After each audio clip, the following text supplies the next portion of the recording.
在今年博鳌亚洲论坛上，习近平主席宣布了中国主动扩大开放的一系列新的重大措施。 欢迎世界各国参与中国经济发展，分享中国市场机遇。“一带一路”是中国首创的国际合作平台，中国愿与各方共商、共建、共享，为世界共同发展增添新的动力。 女士们、先生们、朋友们，俄罗斯是全球经济治理的建设性参与者，在世界经济格局中占据重要位置。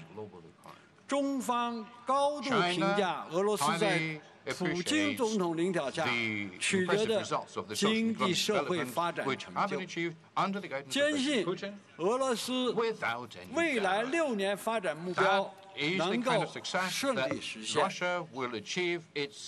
近年来，中俄经贸合作日益走实走深，中俄年贸易额已接近1000亿美元，正在实施着73个大型项目，总投资额超过1000亿美元。中方愿继续深化中俄全面合作，建设平等、信任、相互支持、共同繁荣、世代友好的全面战略协作伙伴关系，为构建人类命运共同体做出新的重要的贡献。今年是圣彼得堡建成315周年，我在此向圣彼得堡人民表示热烈祝贺，也预祝本届论坛取得圆满成功。谢谢。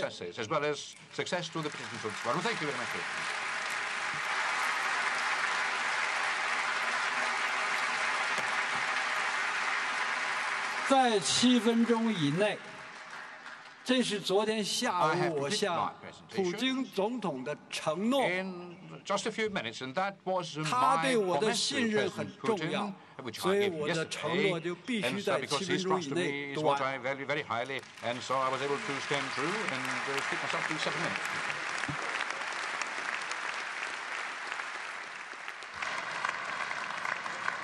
Thank you, Vice Premier, especially for your brevity. Now it is Christine Lagarde of the IMF.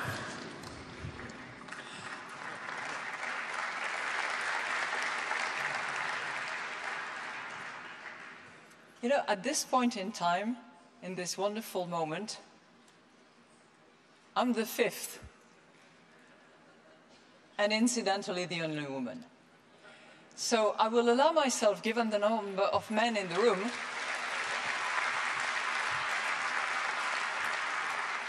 to tell you a little bit how I feel. You might feel frustrated because you've waited, but I feel like was supposed to have felt, so the story says, the 5th husband of Liz Taylor. He knew what was expected, but he wasn't sure how to be original. So,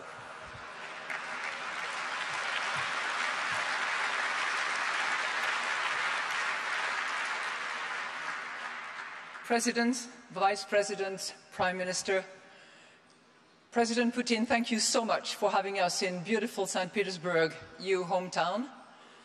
And thank you very much for having asked me to also be brief, which I will endeavor.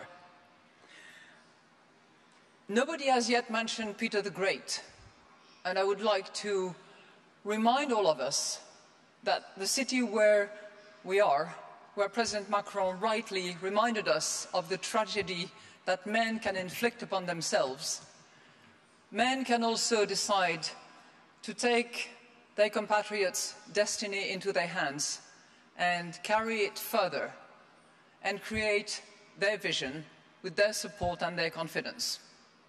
And that vision was certainly one of a city that was open to the world and that was going to bring all the talents and all the modernity that he could bring to bear in order to transform his country. What President Putin has asked me to do today is to say a few words about the global economy, a few words about the Russian economy, which is where we stand, to identify a couple of challenges as I see them from my vantage point, and to see how they could be addressed. The global economy, you know about it. Most of you actually transact, deal, build your supply chain in that global economy. And the good news today is that the sun is shining on the global economy. We went through a decade of difficult time, and now we have an economy that is doing well.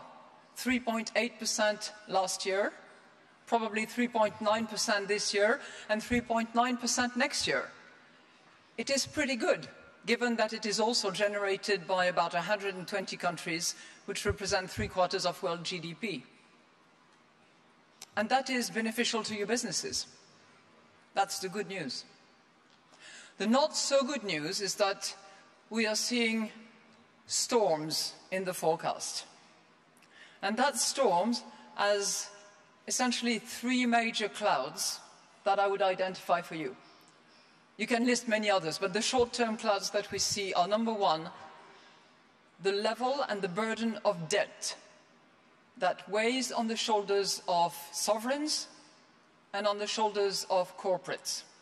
Today we have about 164 trillion of debt, which represents roughly 225% of global GDP. That is way more than whatever the world has had, including after the Second World War. That's number one. Number two, I would mention financial fragility, which will probably result in significant capital outflows from emerging and low-income countries, which will find their way into more prosperous, remunerative, and better yield shores, including as a result of monetary tightening, as we will probably see it in the United States as a result of the stimulus-engineered growth that we are seeing on an economy that is already at full potential. The third cloud, that is probably the darkest one, is the determination of some to actually rock the system that has actually presided over the trade relationships that we have all undertaken and enjoyed to some extent over the last many decades. And that cloud, which would actually try to put a brake on the terms, the rules, and the movement of goods and services around the world, is clearly one that we should be watching, and one that is, as the presidents before me have indicated, largely based on the confidence. Now, a few words about Russia, as I promised President Putin. Russia has actually, and I can talk about it because we just completed the review of the Russian economy, Russia has put in place one of the most admirable macroeconomic framework that you can think of. A rainy day saving fund, letting its exchange rate float, introducing inflation targeting with success, and shoring up the banking system. And that has helped Russia weather very difficult circumstances in the last 3 years, Mr. President. It has also generated for Russia a very low debt, a very, if not non-existent, fiscal deficit, and very low unemployment. Now, is this entirely satisfactory for President Putin and his ministers, including his new vice premier in charge of economy, finance, and everything else? No, because clearly there has to be an improvement in productivity, there has to be diversification out of the oil and gas economy, there has to be boosting investment in health and education, reducing market concentration, and integrating more in the global economy.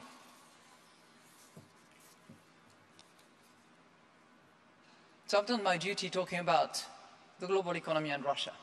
I just want to now identify 4 quick challenges, or rather one single challenge, which can be attributed partly to 4 what I would call fault lines.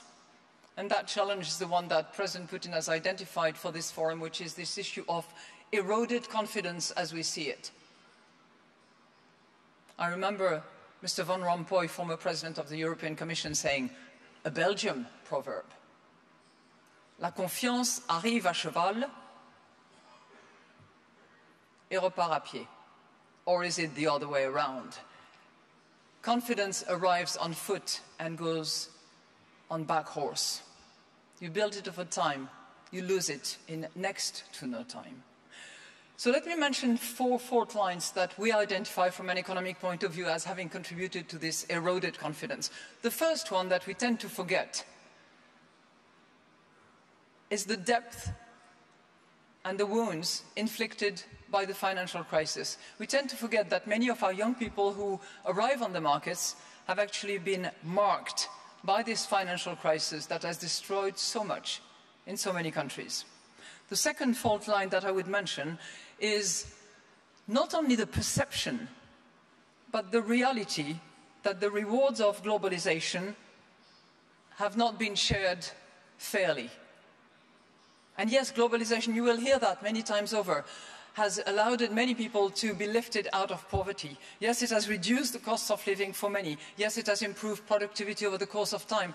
But it has made a few privileged, very wealthy, and has left to the side of the road quite a few, as well as having destroyed many sectors of activities in many specific regions. The third fault line that I would mention as well is technology. Many of you are concerned about it. Many of you are investing in machine learning, in artificial intelligence, in robotization.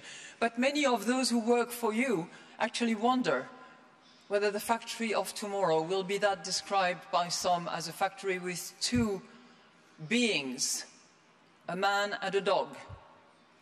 The man is feeding the dog and the dog is watching the man. I think that's probably an illusion, but that's how many people perceive the situation, where they will be displaced, where their job will be affected, and where as a result, they will be left out. One of the research that we have just completed actually indicates that while automation will boost productivity, it will also come at a much higher cost of inequality and will produce a lower labor share of income. All this seriously will contribute to undermining the pact of confidence that was built over time. Now, if you add to that a point that President Macron actually identified very well, is that the digital economy is leading to a surge of market power, of concentration of actors, where a few large tech companies actually have full control of the global movement of data and information. And this could add to fueling the disaffection that many people have, no matter how much they like their cell phone, watching their mail as the speakers speak, and playing games when they're a little bit bored. The final fault line that is also eroding the confidence, which is projecting yourself into the future and doing it together with others, is clearly climate change, which has major economic consequences, and where despite the extraordinary Paris Agreement, which calls on countries to reach zero greenhouse gas emissions, is not followed by actual action rather than simple commitment. So all that calls, in our view, for a renewed multilateralism. I'm not going to go into the details of what it would be like, but we have been there in the past. And the first part of the 20th century, which has left the scars that it has left in what was then Leningrad, which led to virtual cannibalism at the time, that first half of the 20th century has created the conditions under which multilateralism and the ethos of operating together was actually invented. And it is also as a result of that that the second half of the 20th century was a lot better than the first. It is that very ethos of multilateralism that is also being eroded at the moment.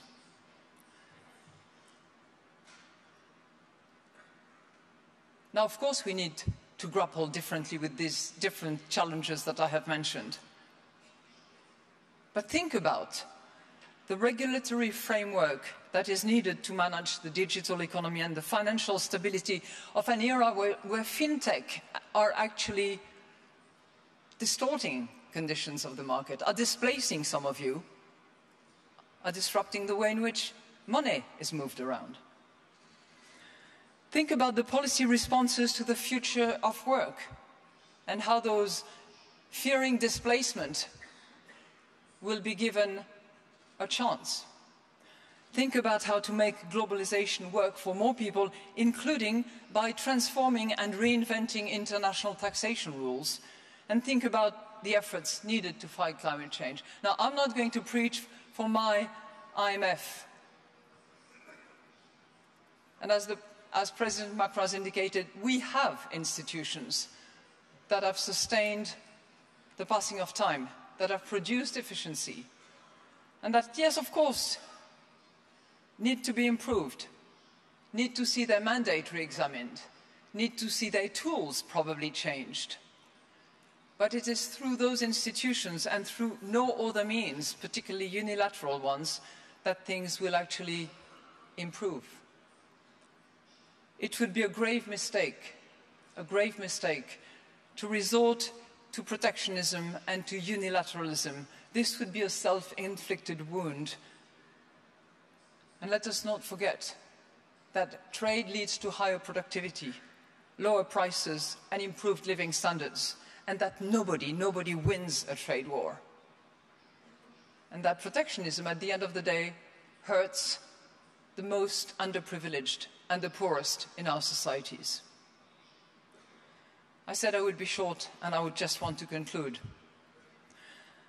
To conclude, probably calling to the rescue Jean-Jacques Rousseau, who was a contemporary of Catherine the Great, who said, "J'arrive trop tard dans un monde où tout est déjà dit. I arrive too late in a world where everything has been said." No, not everything has been said, but lots of things have been said, and it is really upon the leaders of this world, many of whom present today, together with whatever support they need from international institutions, to actually not only talk, but walk the talk, as we should all do. Thank you.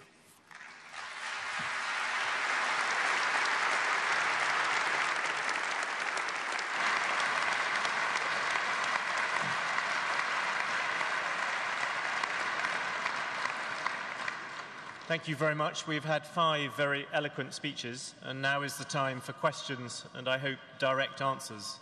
The conversation has gone all the way from football to endoscopy and climate change, but now I wanted to centre on that idea of trust and especially look at 3 areas where this is an issue. We have the Iranian nuclear accord, which you broke up. We have North Korea, where there seems to be news about Donald Trump. And we have the US-China trade war. And then we'll go and look at Russia's relationship with the rest of the world. Mr. Putin, as the host, will you take the first question? And I hope you will set the fashion for making a direct answer. There was a nuclear deal signed with Iran in 2015. Donald Trump, as we all know, has unilaterally withdrawn from it. You have condemned this. Mr. Macron has condemned this. We all know you want to keep the deal. You say you're a man of action. What actions will you take to keep the Iranian nuclear deal alive now?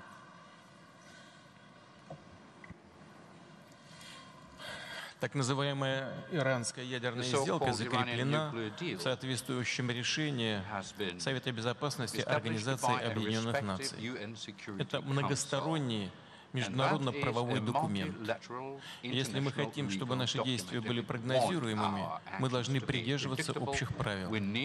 Односторонние действия ведут в тупик и являются всегда контрпродуктивными. Поэтому нам нужно всем вместе, всем участникам этого процесса откровенно друг с другом говорить и находить решения. Вот мы вчера с президентом Макроном обсуждали эту проблему, и сама по себе возникла мысль. Каждые 4 года в Соединенных Штатах происходят выборы президента. Если подписываются документы международно-правовые, и каждые 4 года или каждые 3, максимум 4 года они будут пересматриваться, то каков будет горизонт планирования в таком режиме работы? Нулевой. И это создаст обстановку нервозности и недоверия. И наоборот, если мы будем с уважением относиться к тому, о чем договаривались, то это верный путь к стабильности и к поиску взаимоприемлемых решений. With true sincerity, that would lead push you on a particular thing is if during the previous sanctions regimes Russia supported the sanctions against Iran and you followed the rules, this time you disagree with what has happened. If the Americans impose sanctions on Iran selling oil, Will you buy the oil, perhaps in exchange for wheat or something like that, and allow Iran to get round the deal? Для меня очень простой вопрос. Потому что мы вообще нефть не покупаем. Мы сами производим и продаем. Мы крупнейший поставщик нефти на мировой рынок. А что касается санкций, Россия поддерживала санкции в отношении Ирана, принятые Советом Безопасности Организации Объединенных Наций, и никогда не поддерживала ничего, что навязывается кем бы то ни было в одностороннем порядке. Я всегда об этом говорил, считал это контрпродуктивным, вредным. И у нас здесь эксперты вспоминают, и на Западе тоже вспоминают мое выступление, допустим, в Мюнхене в 2005 году, когда я говорил о недопустимости придания экстерриториального характера правовым нормам одного государства, в данном случае Соединенных Штатов. Тогда на меня многие сердились и в Штатах, и в Европе. Ну, я как раз именно об этом и предупреждал. А вот теперь, пожалуйста, это расцветает. Будьте любезны, пожалуйста, кушать подано. Но нужно... Мне кажется, если мы будем внимательно будем анализировать то, что происходит, и своевременно реагировать, то меньше будет таких проблем. Так вот, мы поддерживали все, что вырабатывалось международным сообществом для того, чтобы убедить иранских партнеров выйти на известные договоренности. Надо отдать им должное, они пошли на многие компромиссы, иранцы. И сегодня все свои обязательства выполняют. Я совсем недавно встречался с директором МАГАТЭ, уважаемый человек, уважаемая организация, которой все мы доверяем. И он мне еще раз сказал, что по данным МАГАТЭ Иран полностью выполняет взятые на себя обязательства. За что же их наказывать?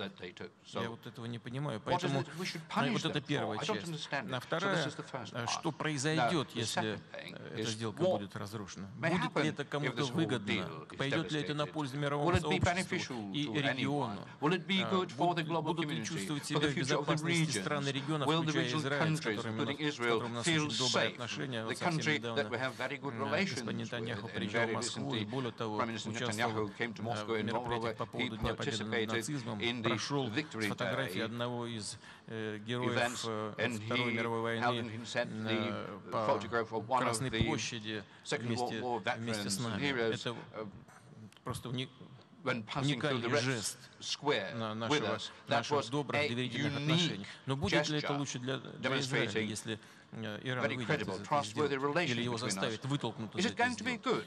Тогда ядерная деятельность Ирана вообще будет непонятна никому. Мы не будем знать, что там происходит. Какие риски тогда возникнут? Мы, смотрите, еще с Северной Кореей не можем разобраться. Там проблема на проблеме. Ничего не урегулировано. Мы хотим вторую такого же класса проблему, даже, может быть, большего класса, имея в виду взрывоопасность регионов, о котором мы говорим. Наверное, нет. Поэтому, мне кажется, не нужно горячиться, нужно спокойно, в доброжелательном, профессиональном режиме вести диалог на эти решения. А что касается санкций, я уже сказал, мы всегда поддерживали легитимные действия на уровне Совета Безопасности и никогда не поддерживали ничего, что навязывается President Macron, can I ask you, Total, Airbus, Renault, all these French companies have deals with Iran. How can you protect them? Can you offer them financial guarantees because they may not be able to trade with America? Le cadre est clair. D'abord, je souhaite y revenir. La France a négocié, préparé, signé l'accord nucléaire de 2015. Et depuis le début, nous avons dit que nous le garderions. Premier point. Deuxième point, la France, depuis septembre 2017, propose, pour être cohérente avec les intérêts de tous ses alliés et des parties prenantes, de garder l'accord et d'élargir la discussion sur 3 autres sujets. Le nucléaire après 2025, le balistique et les activités régionales de l'Iran. Donc c'est le cadre dans lequel nous travaillons avec nos protégés. Dans ce contexte-là, les États-Unis ont décidé de manière unilatérale de sortir. Je pense que ce n'est pas une bonne décision, je l'ai dit. Ma volonté, c'est dans les prochains mois d'œuvrer pour, premièrement, à court terme, nous assurer que l'accord de 2015 est préservé malgré cette sortie unilatérale et que les Iraniens continuent à s'y conformer. Dans ce contexte-là, nous ne pouvons que nous satisfaire du choix qui a été fait par Téhéran. Nous avons apporté une réponse claire sur le plan de l'État français.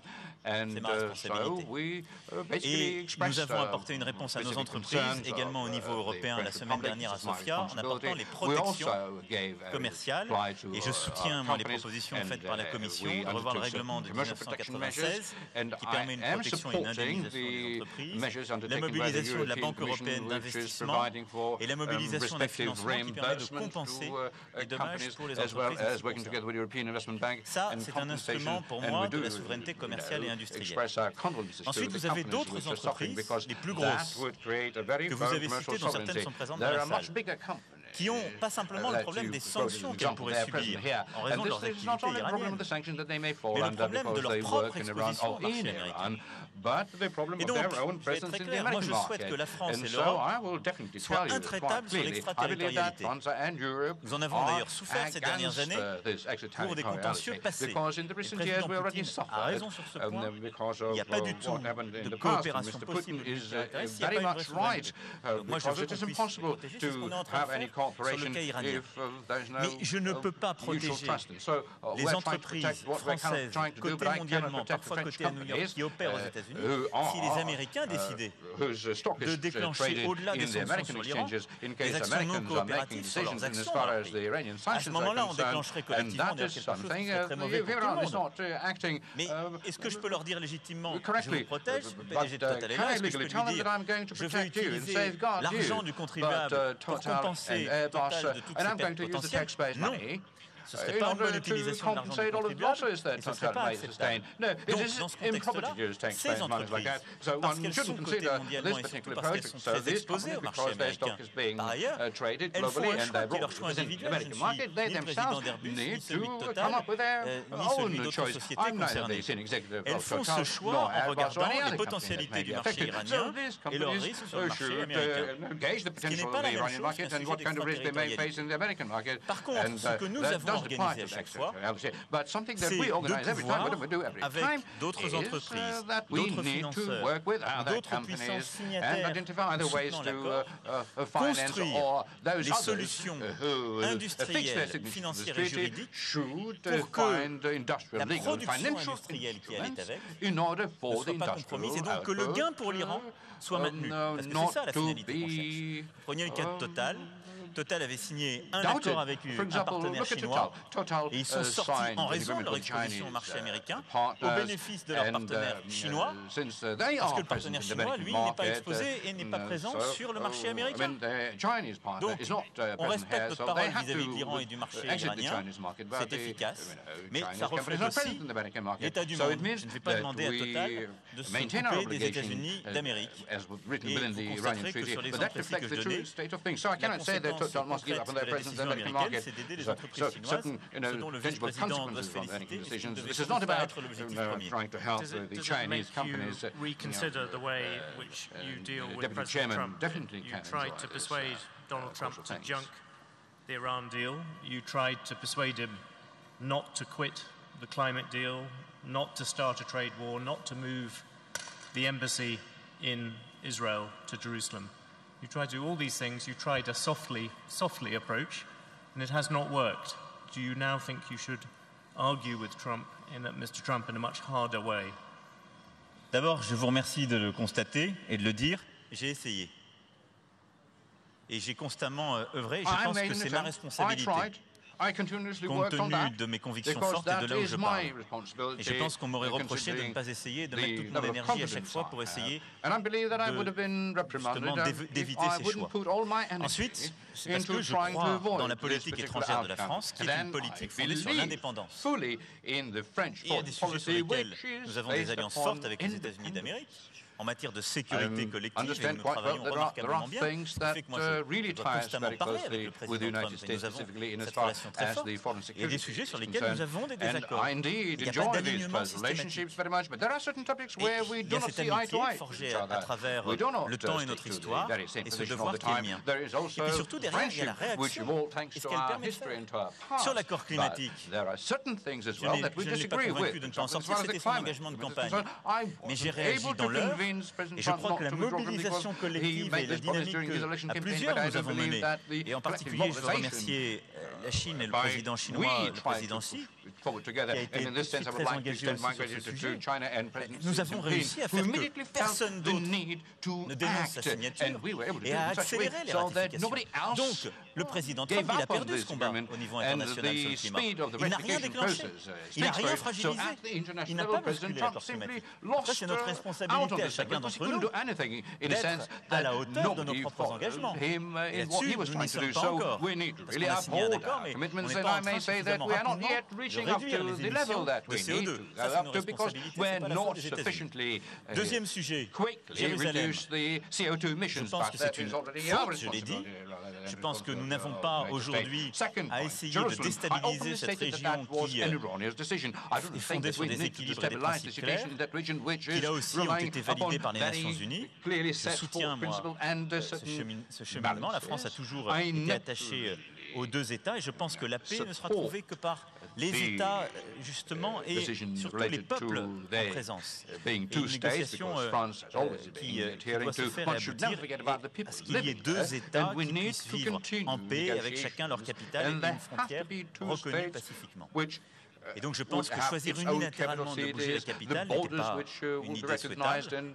Je l'ai dit, et non seulement je le regrette, mais les scènes auxquelles nous avons assisté le jour de l'inauguration de l'ambassade montrent cruellement combien on ne peut pas se réjouir d'un choix qui a en tout cas conduit une escalade des provocations, et le Hamas a aussi une responsabilité très forte. Et je veux saluer l'esprit de responsabilité à l'inverse du président Abbas, beaucoup de parties prenantes, mais qui a conduit à la mort de plusieurs dizaines de citoyens.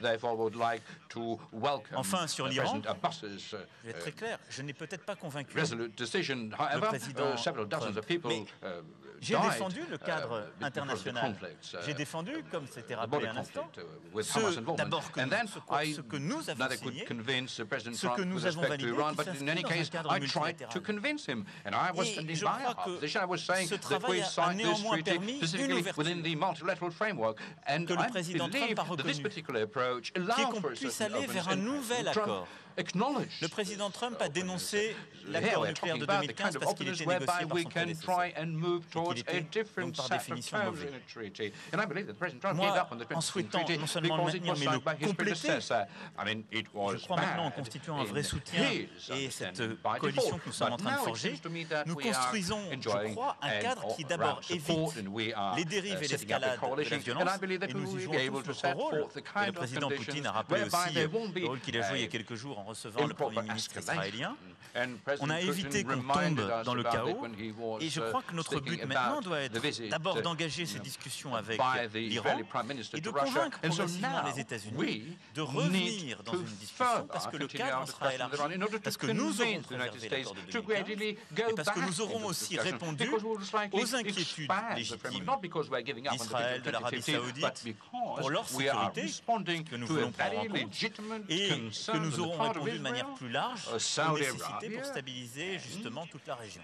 Donc je crois que le dialogue que j'ai pu avoir durant cette période avec le président Trump était indispensable d'une part, mais aussi utile parce qu'il a permis d'ouvrir cette perspective et de continuer à avancer. Et donc oui, c'est un travail de persuasion, nous avons des désaccords, mais il y a une amitié, il y a une alliance indispensable en matière de sécurité et de lutte contre le terrorisme, et je continuerai ce travail de manière déterminée parce que c'est mon devoir. Prime Minister Abe and Vice President Wang Qishan, we have the issue. You can now run for President of Russia as well. The Prime Minister Abe and Vice President Wang Qishan, we have the issue of America, North Korea, and the talks. Yesterday, Donald Trump said the talks were off. There are now some rumors where he says maybe they could come back on. I wanted to ask both of you who you thought was more to blame for the fact that the talks may not go ahead. Is it North Korea, or is it Donald Trump for pulling back? I wonder, Vice Premier Wang Qishan, if I can come to you first. China has always been an esteemed ally, a big ally of North Korea. Do you think they are more to blame this time?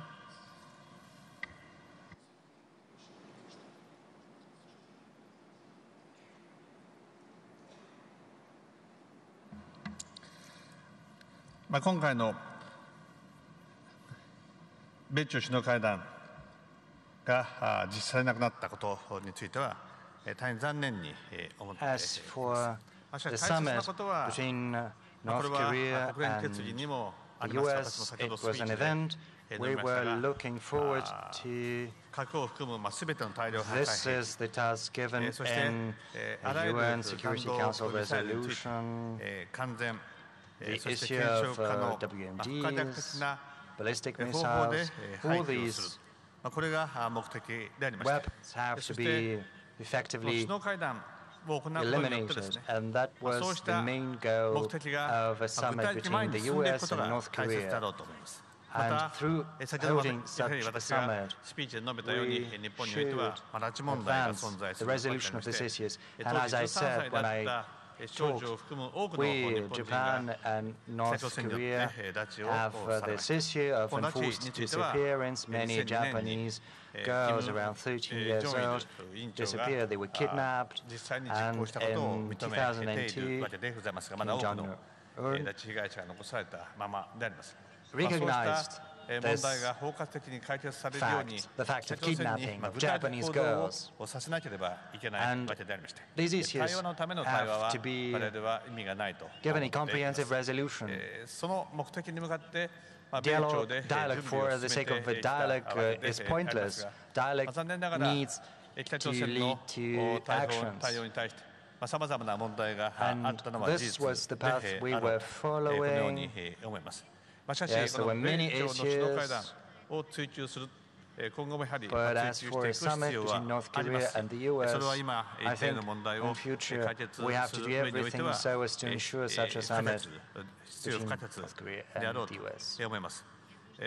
北朝鮮側も、And to that end, the issues that are piled up have to be 声明 resolved. を出してですね、さらにまた米朝 Kim 首脳会談の可 Jong-un 能性を published a 追求する statement 旨、発表をしておりますが、 saying 大切なことはですね、 that 今まで我々一致結束 he'll をし try て、 to find an opportunity to organize such も a ちろん summit この between the two countries. 安保理常任理事国の、フランス、ロシア、中国、米国、イギリス、 Others should also pull their efforts together. Such countries as the permanent members of the UN Security Council, France, Russia, and the other members of the UN Security Council, all of them have to work together so as その中において大切なことはしっかりと国際社会で今の the 圧 UN 力を resolution 継続を to していくこ force と、実際 North に Korea to 北 do 朝 that 鮮が as well. CBID The に most 向け important て thing 具体的な is 行動を取るま to では continue 続 with いて our いくと efforts. いうことであります。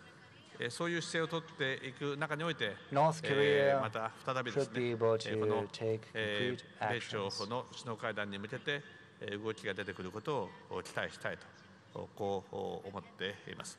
そのために I 今 do 例え hope ば that concrete actions will be この制裁 made 決議 by all the participants of the をですね process, including by に North 抜け Korea. 道を As for 作ろう sanctions, という動きがあります。例えば、背取りと言われていることが行わ there れ is てお a りますが、 trend at これを促 trying 進する to 上においてです find ね、今日本がリーダーシップを取っている get away, a way out of に sanctions 協力をしてもらいたいと思っています。 to do that. And Japan is trying to counter that. I do hope Vice Premier Wang Qishan, do you have an approach from China's side about an answer to this problem?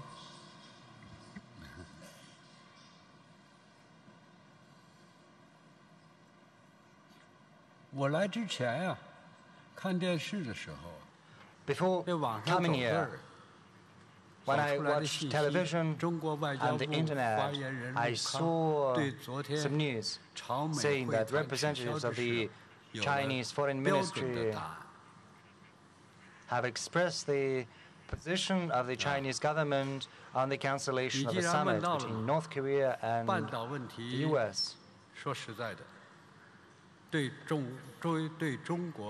Well, you asked this question, and I have to tell you that the nuclear issue of the Korean Peninsula has a bearing on China's core interests.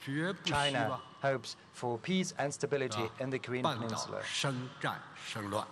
Under no circumstances should we allow a war, any clashes, to happen in this peninsula. That is why we should promote the process of denuclearization of the Korean Peninsula, and we adhere to a very determined, decisive position on that matter. Yes, yesterday I read some news.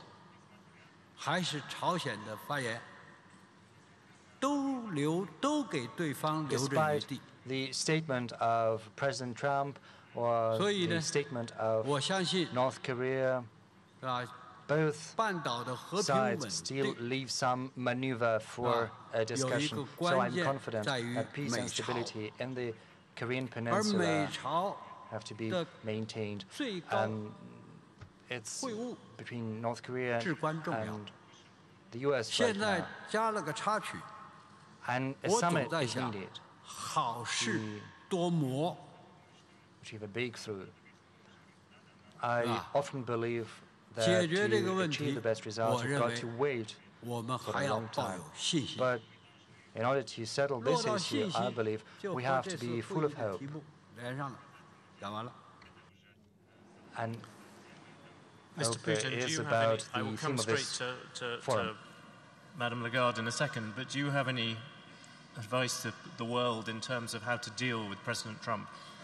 Because you were somebody who was associated with the election of President Trump, and yet you look and see what has happened. There are many people here under sanctions.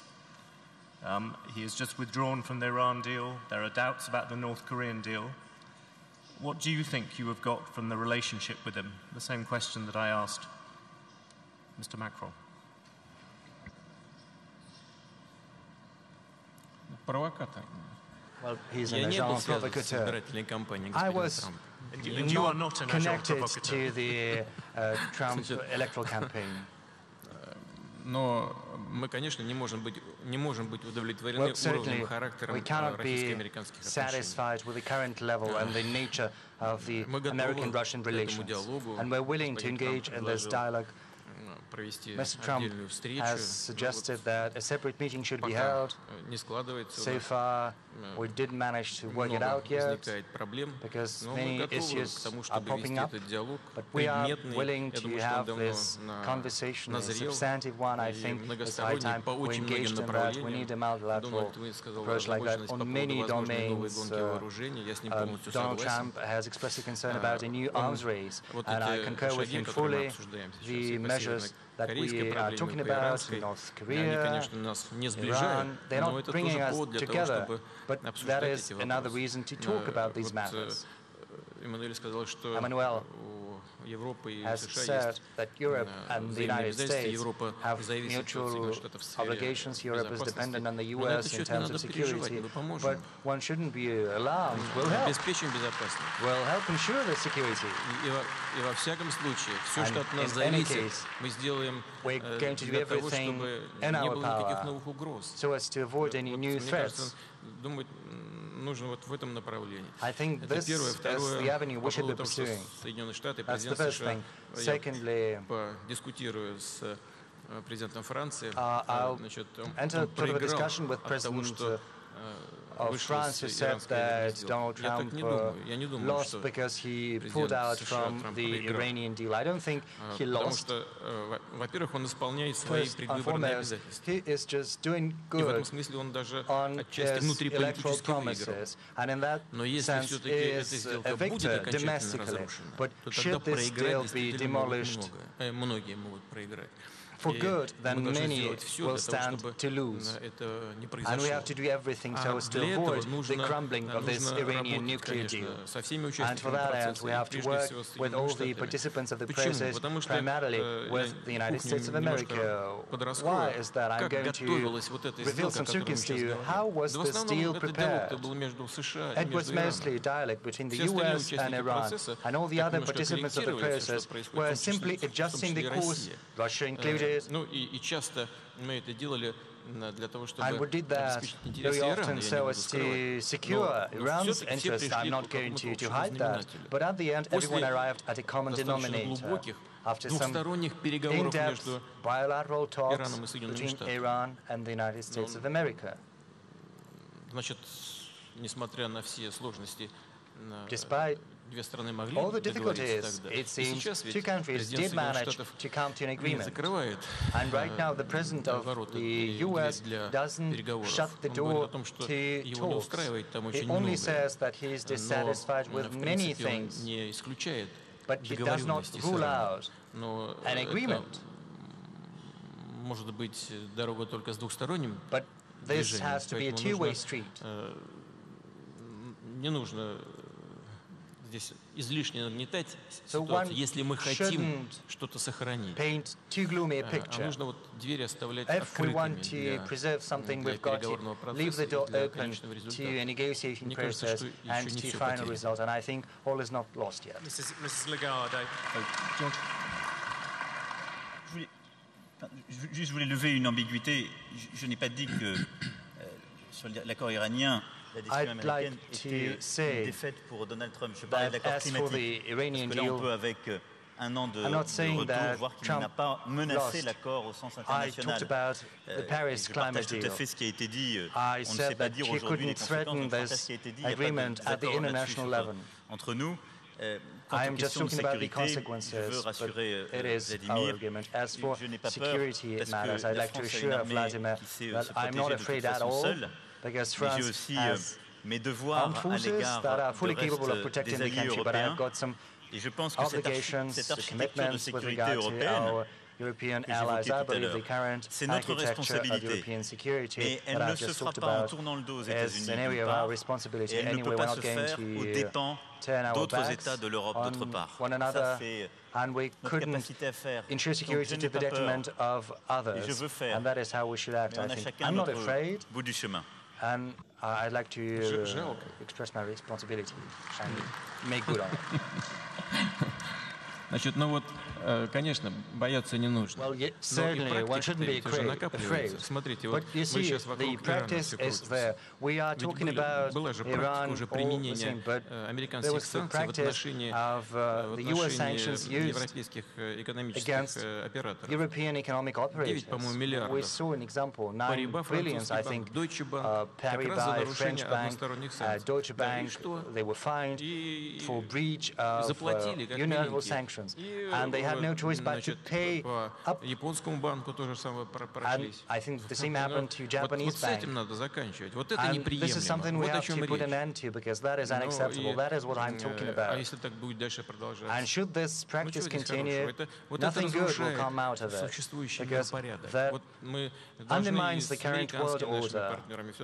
We've got to agree with our American counterparts on some joint rules of game because that is very important because that what underlies our current discussion, trust. If it's either there or not, if there is no trust, then nothing good will come out of that. And as I said when I spoke, apart from the element of force, nothing will be left in international affairs, and that will result in tragedy. I share your point of view fully.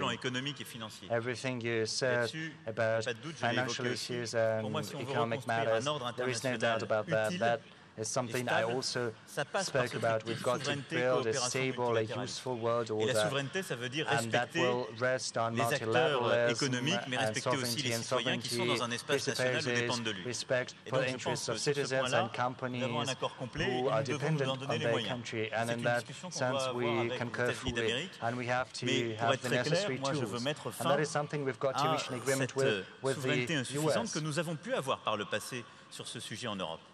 Et les premières décisions que j'ai pu prendre pour ce qui concerne la France et que je défends au niveau européen vont dans ce sens. Je suis totalement d'accord. Je ne voulais pas qu'il y ait d'ambiguïté en matière de sécurité, qui est un autre sujet, où on a une histoire, un bien commun. Je pense que là-dessus, c'est à nous de trouver la bonne grammaire. Il y a en termes de défense et de sécurité collective un lien très important avec une partie de l'Europe et les États-Unis. Je pense que l'erreur qui a été faite, pour être très explicite, durant les 20 dernières années, a été qu'à travers l'OTAN, nous n'avons pas totalement respecté des engagements qui à un moment avaient été pris et les craintes légitimes de la Russie. On n'a pas construit l'espace de confiance que la Russie était en droit d'attendre.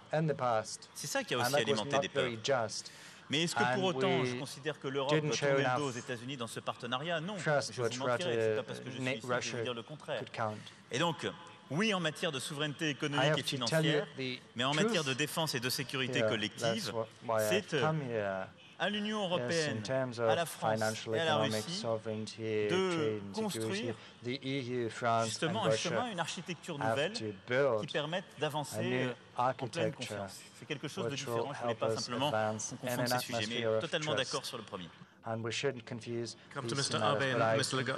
Lagarde. Can I just ask President Putin something? President Putin, if you look at this, if you look around this room, you would seem to be evidence that sanctions do not work. Virtually everyone I meet here has been sanctioned in some way, and yet Russian business continues to thrive. Do sanctions still have any effect at all?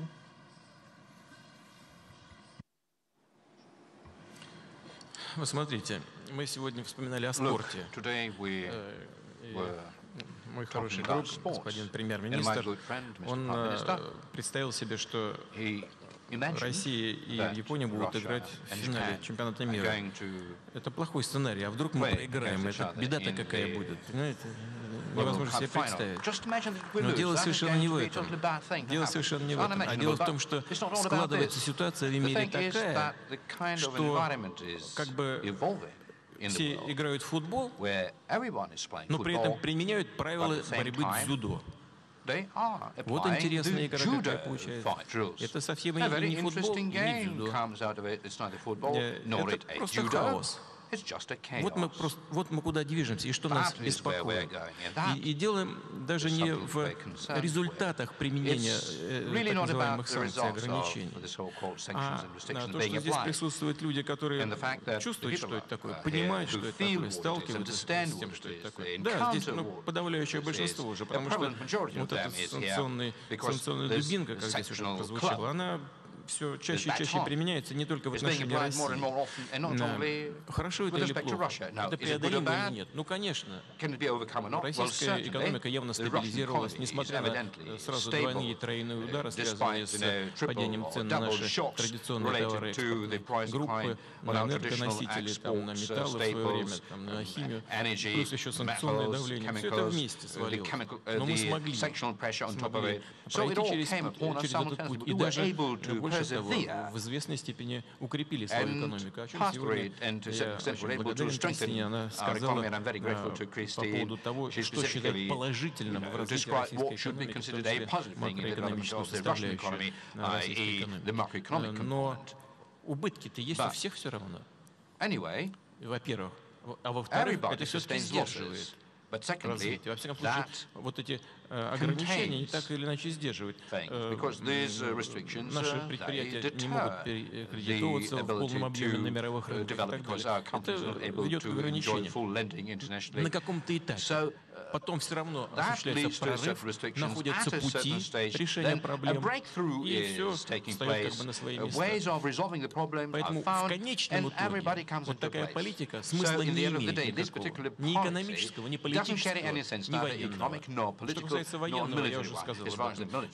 Одна из причин вот этого попыток сдерживания России как раз не допустить развития оборонных технологий. Мы совсем недавно показали, мы многих наших партнеров уже в этих оборонных технологиях обогнали, несмотря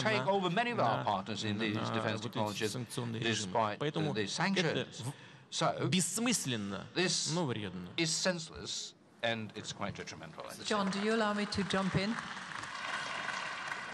I just would like to make one point, and it's certainly not for me to have an opinion on what is national security, and the leaders here are much better at that.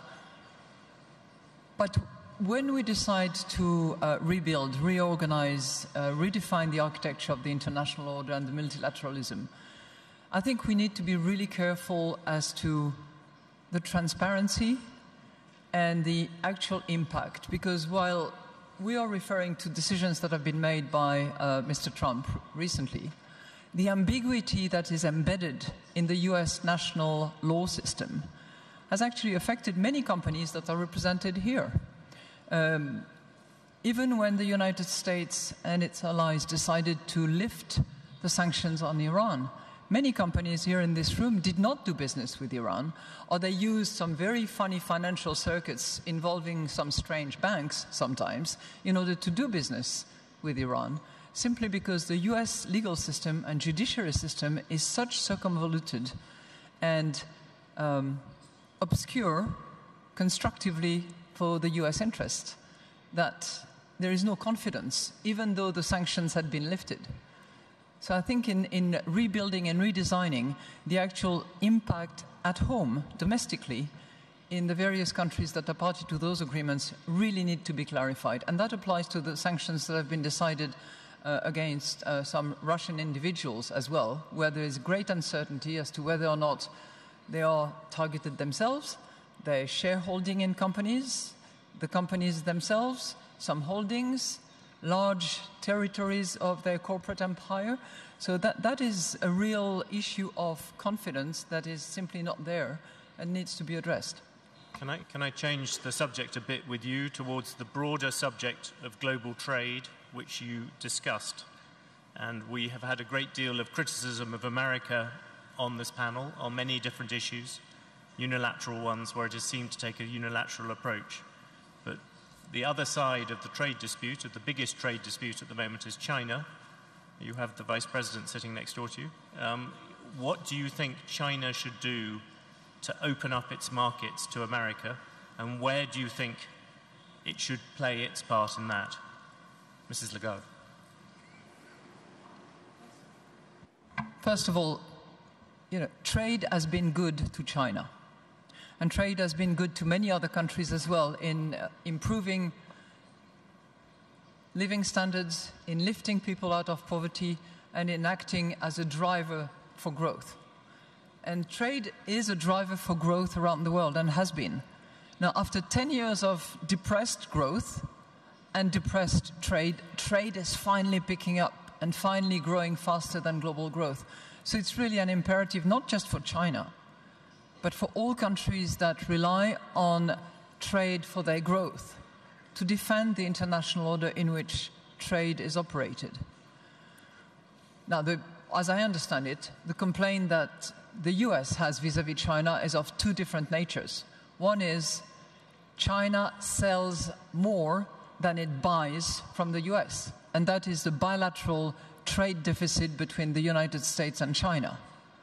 It's a very strange way to look at the balancing act around the world. And one country should not look at one single deficit with another country, but its overall position vis-à-vis the rest of the world. That's how it really works. And it's, a strange complaint. The second side of the complaint of the United States is that in the trade game that is played by all, the allegation against China is that it does not respect the intellectual property rights. It forces transfers of technology when it accepts foreign direct investors in China. It subsidizes some of its state-owned enterprises. And according to the allegations, it is unfair trade practices that need to be investigated, looked into, and eventually sanctioned. And if that is true, well, there is a forum to debate those issues, and the WTO, to which China is a party, to which the United States is a party, which it was an original founder of, should be the forum where that is debated. And then it's a question of making sure that decisions made are effectively implemented by China. So to do it outside that forum is, number one, not the right way to go, because it's ignoring the rules that you've actually volunteered. And number two, taking a unilateral approach that is going to be a self-inflicted wound on the economy that decides it. If I tell you that when the US decided sanctions many years ago against China in the field of tires, you know, the big tires that go on the big lorries, each job saved in the United States cost $900,000 per job saved. This is not the way to go. The cost-benefit analysis should drive to that conclusion. Yes. Vice President Wang Qishan, I see you have applauded Mrs. Lagarde. Do you see? He always does. How do you see China approaching this dispute? Is this an area where America has got it completely wrong, or is there room for China to open up its markets?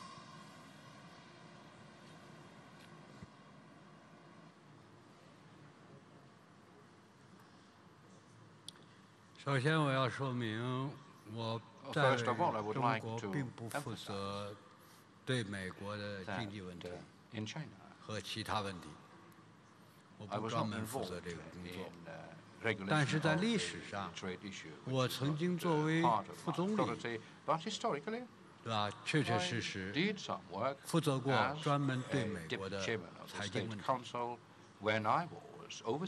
现在贸易战的问题，说实在的，中国和美国现在正在进行，是吧？应该说频繁的磋商，摆事实讲道理。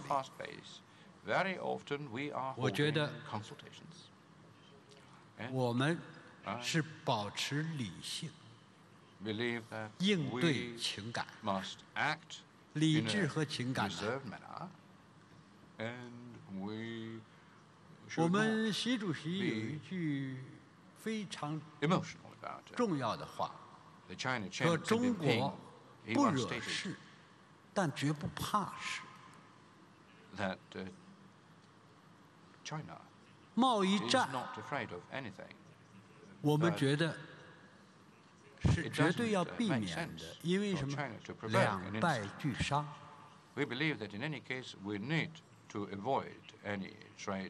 就像历史上的英法战争一样，100年的英法战争，最后在历史书上用这么一句话做的结论，叫做“法国惨胜，英国惨败”。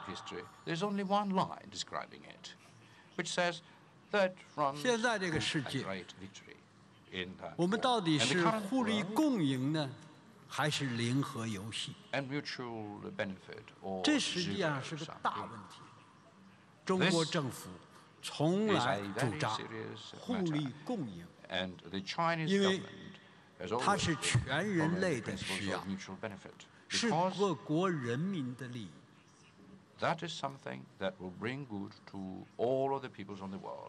习近平主席提出。 人类命运共同体就是鉴于当前在世界上到底是互利共赢多赢呢，还是零和游戏？这是一个值得大家认真思考的问题。我简单回应一下主持人的提问。刚才我没感谢你，净给我提问题了。 It's just that I know. Also to say thank you very much. Vice President, one other question. I know that you have always studied America. You are a student of Alexis de Tocqueville. You often talk about America. Do you still think that China can learn from America, or do you think it has now passed it?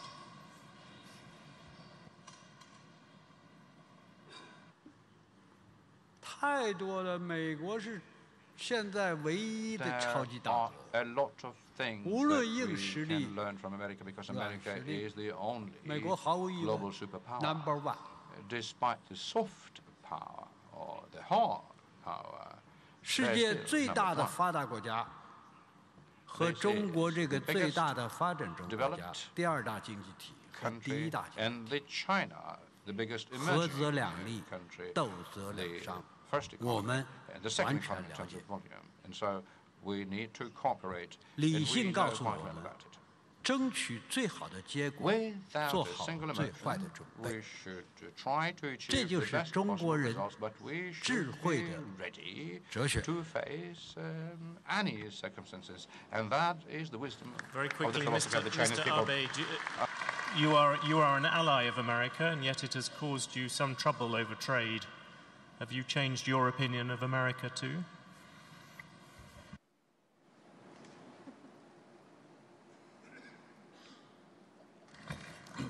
まず貿易投資についてはですね、WTO のルールと整合的でなければならないと我々は考えています。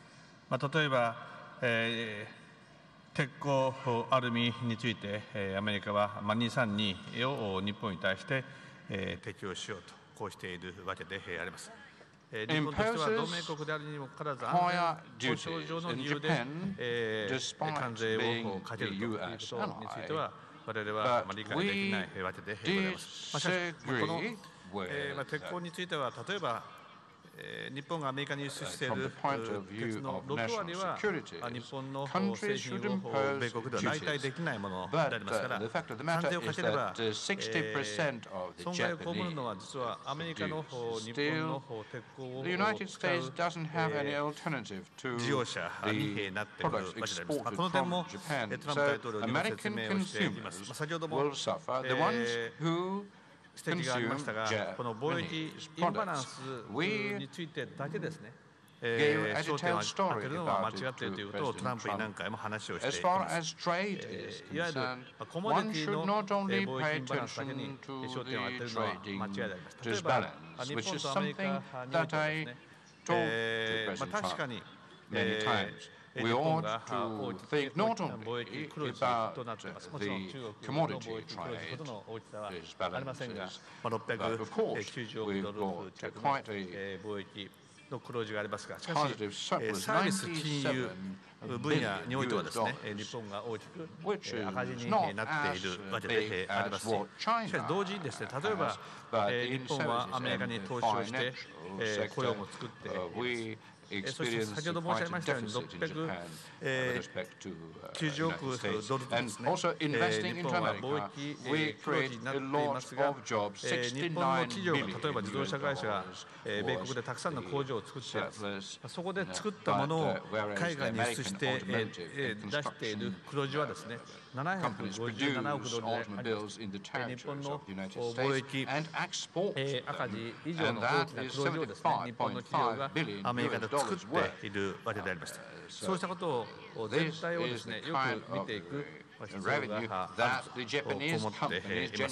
ですから、その中でですね、先ほど申し上げましたように、経済全体を考えている中においてこの WTO のルールに整合性のある対応を日本も取っていきたいと思いますし、アメリカにもですねそれを強く求めていきたいと思いますし、米国が TPP からですね、これもトランプ大統領が選挙で公約したということなんですが、離脱したことは大変残念なことでありますが、これは関税自由貿易だけではなくて21世紀の貿易投資のルールを作るという大きな意味がありました。自由で公正なルールを作って、これをアジア太平洋の大きな経済圏の中で適用していく。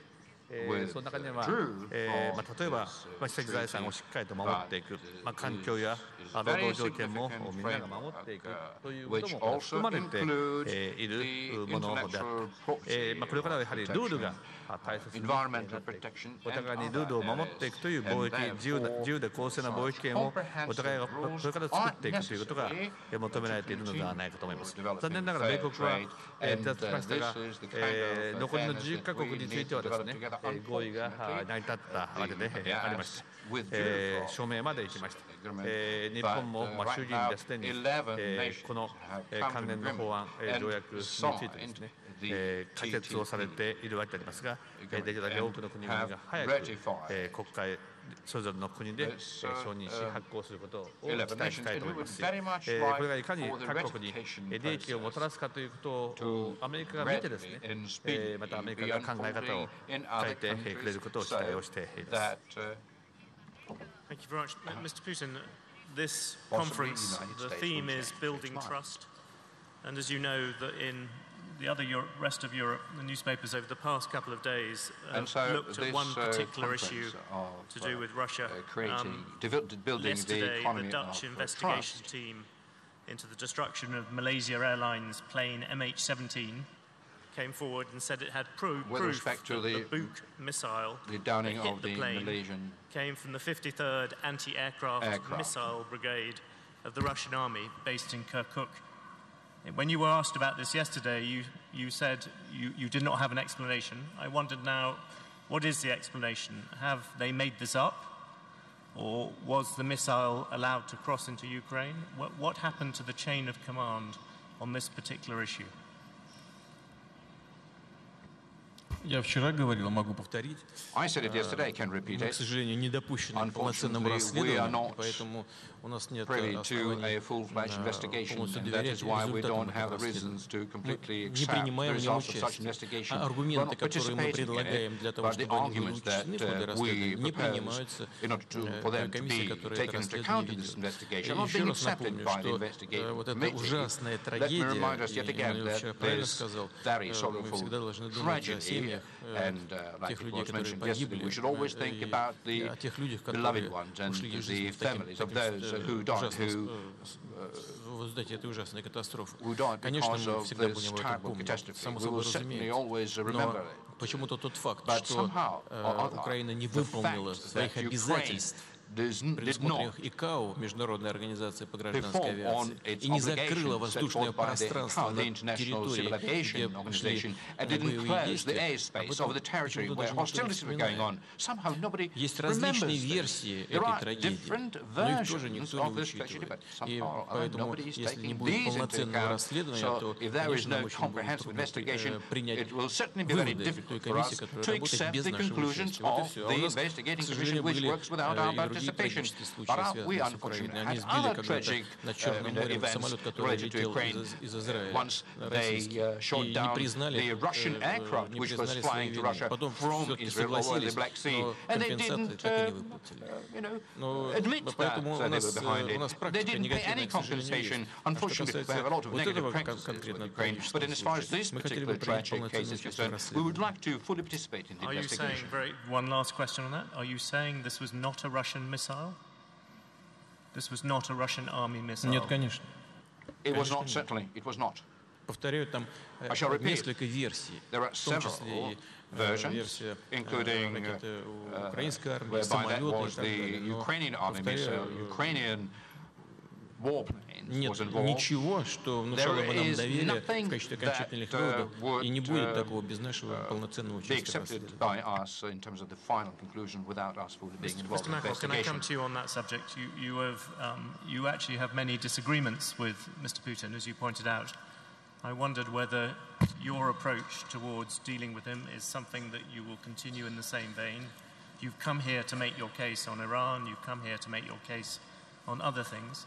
What is your view about what is the best way for Russia to rebuild its ties with the West?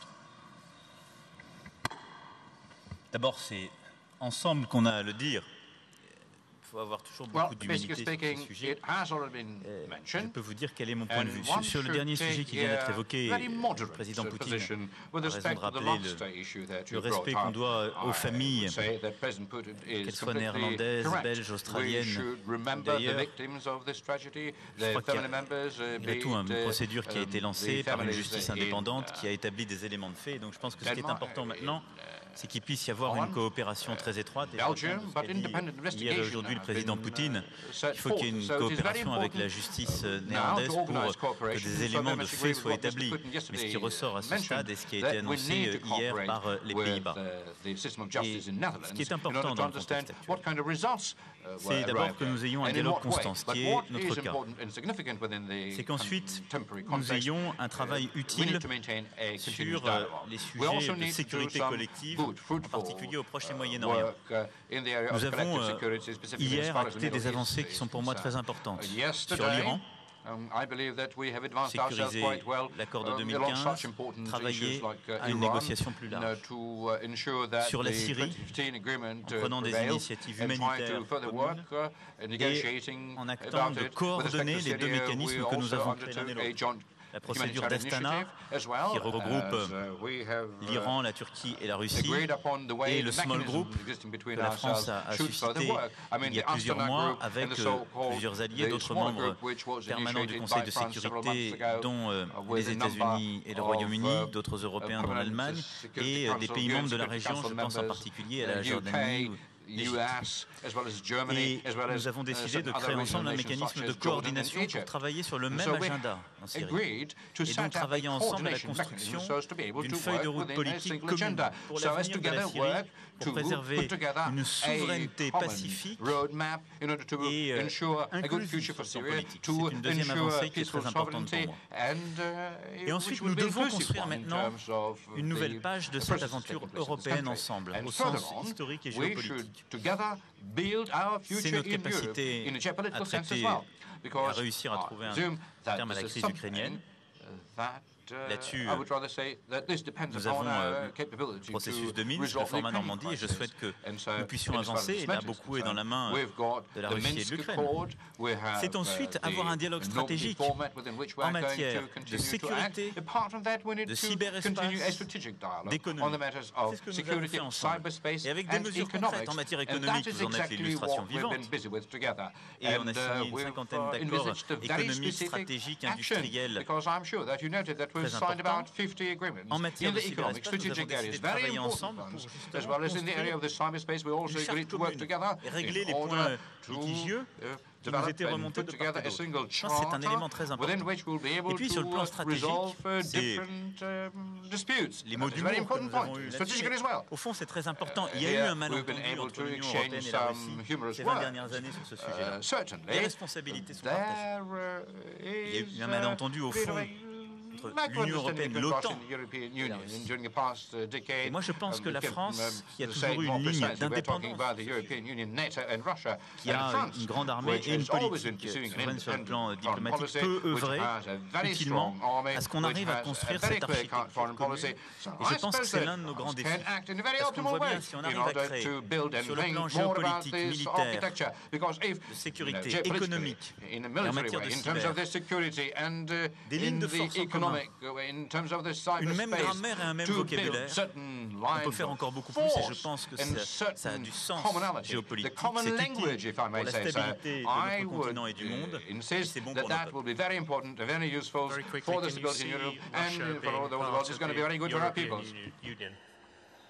Je pense, il ne m'appartient pas ça de le dire, moi je suis toujours très prudent sur les sujets d'élargissement. Parce qu'il y a eu un moment, cette gloutonnerie de l'Union européenne de dire on va s'élargir. Et quand on s'élargit sans se réformer, on n'est pas plus efficace. Donc aujourd'hui, quand je regarde l'Union européenne, elle doit être plus souveraine, plus unie, plus démocratique, et savoir où sont ses priorités stratégiques.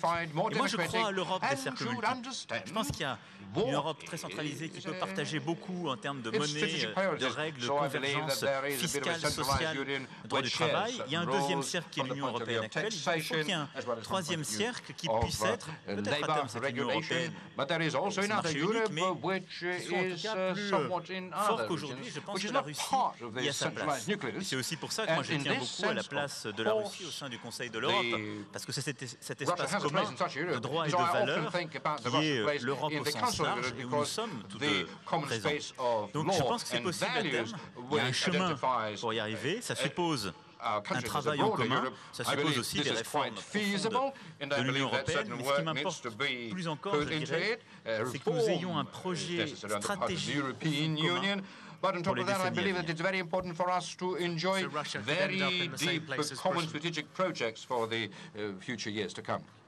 Ça dépend de vous deux si je puis utiliser cette plaisanterie, cher John. That really depends upon the two of you if you allow me to express this joke. Et qu'il y a des moments où dans l'histoire, les peurs peuvent conduire à des choix. There are certain points in history when fear may push one to make certain decisions. I do not think that we're doomed to that, but we do carry a lot of responsibility at the point in time when we hear talk about it. Mr. Putin, President Putin, what is your goal for Russia and the West? Where do you want to see Russia and the West? Despite all these misunderstandings, we could have gone through many other ones. Where do you actually want to take Russia? Do you want St. Petersburg, this place which is seen as the symbol of the Western capital of Russia? Can you imagine this again being integrated into Europe in the sort of way that Mr. Macron described?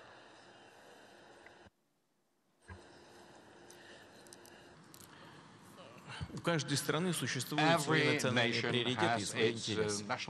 Я говорил об этом в ходе сегодняшнего выступления.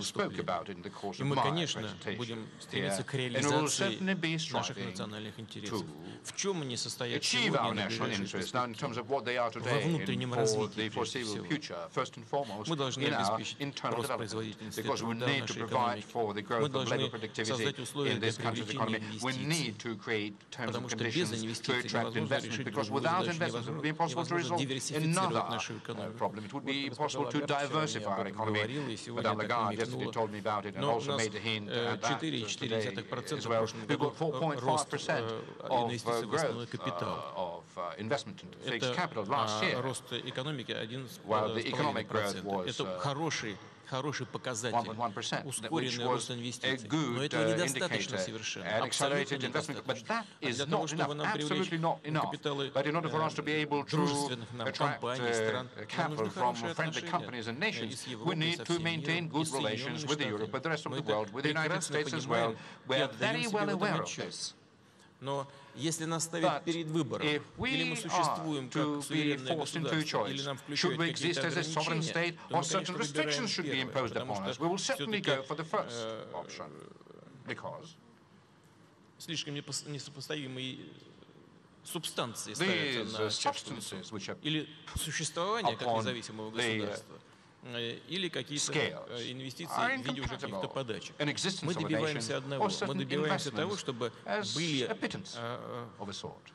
возвращены или разработаны новые правила игры и в сфере безопасности, и в сфере экономической мировой политики. С помощью международных институтов, которые созданы сегодня и которые, безусловно, нужно развивать. Но вот на этой почве мы хотим решить следующую задачу – диверсификации нашей экономики, придания ей инновационного характера. Мы хотим работать над искусственным интеллектом, над робототехникой и так далее, и так далее. Кстати говоря, опасения Кристина высказывала по поводу робототехники и потери рабочих мест. Нас на самом деле не так уж и страшно, хотя такие фобии, конечно, есть, и страхи такие существуют. И опасность, честно говоря, существует. Но все-таки, вот, по мнению экспертов, в том числе международных экспертов, только 5% рабочих мест в мире может быть полностью роботизировано. И только 10% сегодня роботизировано из того, что можно было бы сделать уже сейчас. Так что там перспективы большие и для нашей экономики, и для мировой экономики. Конечно, на этой почве мы хотим добиться главной задачи, решения главной задачи. Мы хотим улучшить жизнь наших людей. Мы хотим сократить количество людей, живущих за чертой бедности. Мы хотим добиться того, чтобы главный показатель благополучия, продолжительность жизни увеличилась. Я уже говорил об этом, 24 году до 78 лет, к 30 году до 80. Все это абсолютно решаемые задачи. Но нужны, безусловно, в том числе и everything feasible, but amongst other conditions, favorable external conditions are necessary, and we're going to do everything we can in order to achieve it without forgetting and that is also the point of our national interest, but at the same time, we cannot sacrifice our sovereignty and our fundamental interests. So I hope that this equilibrium between Russia and our partners will be found. Can I ask you one final question, is who will win the World Cup?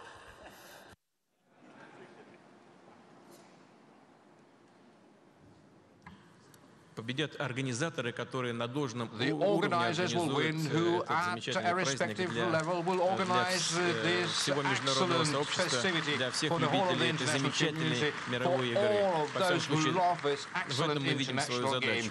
That is what we see as our ultimate objective, but in as far as the winning team is concerned, as they say, the strongest shall win. And I would very much like this to be a real celebration for all those who love the sports, both for the football players and for our guests, who will do everything for both the fans and the players to feel in Russia like home. I hope you will see that retail politics still works in Russia. I would like to thank our panel very much. I've been told in my ear we have to wrap up. I would like to thank the audience, particularly for waiting. I know you had to wait a long time before we came on stage, like the Rolling Stones. We took our time. But I would like to thank Christine Lagarde. I'd like to thank Vice President Wang Qishan. I'd like to thank Prime Minister Shinzo Abe, President Putin, and President Macron. Thank you all very much. I'm sorry if I missed some of your own questions, but thank you. And on my part, and on behalf of all my colleagues, I would like to express my gratitude to our moderator today, because I believe it was done in a very professional way. You have managed to really turn this discussion into a very lively, very interesting discussion. Thank you very much.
Bonjour. Bonjour.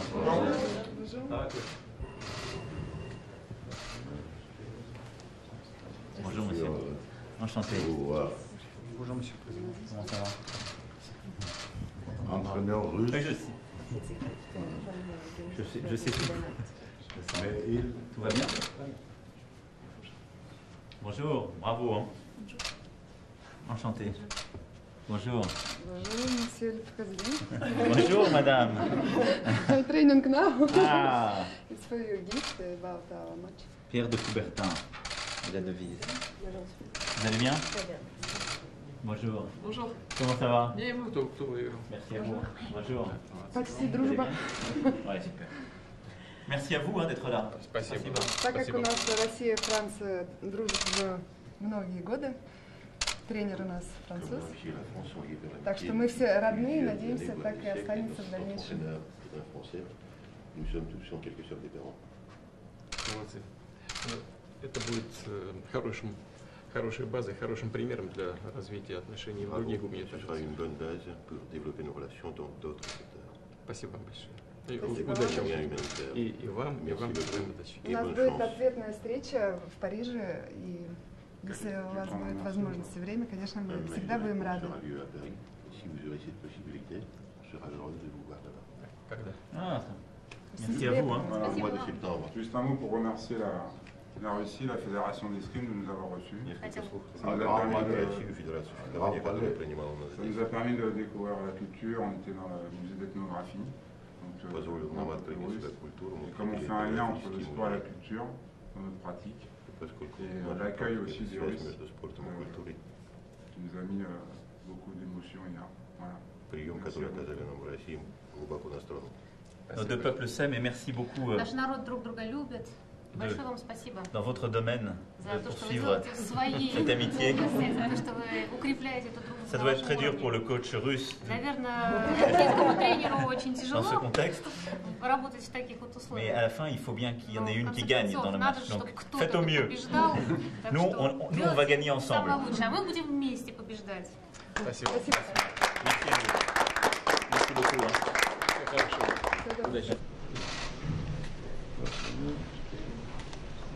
Bonjour, monsieur. Enchanté.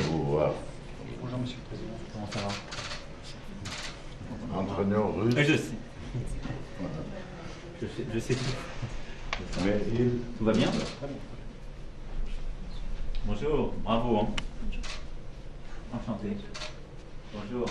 Bonjour, Monsieur le Président. Bonjour, Madame. Training now. Ah. It's for your gift about our match. Pierre de Coubertin. Vous allez bien?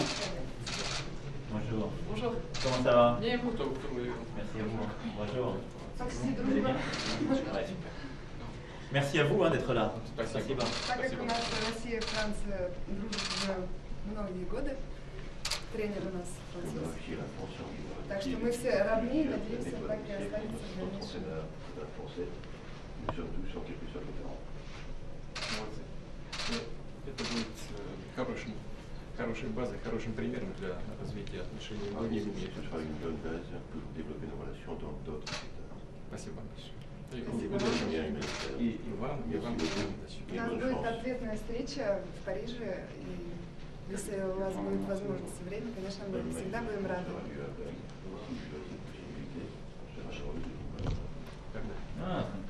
Merci à vous. Au mois de septembre. Juste un mot pour remercier la Russie, la Fédération d'escrime de nous avoir reçus. Ça nous a permis de découvrir la culture, on était dans le musée d'ethnographie. Et comme on fait un lien entre le sport et la culture dans notre pratique, et l'accueil aussi des Russes, qui nous a mis beaucoup d'émotions hier. Voilà. Nos deux peuples s'aiment et merci beaucoup dans votre domaine de poursuivre cette amitié. Ça doit être très dur pour le coach russe dans ce contexte. Mais à la fin, il faut bien qu'il y en ait une qui gagne dans le match. Donc faites au mieux. Nous, on va gagner ensemble.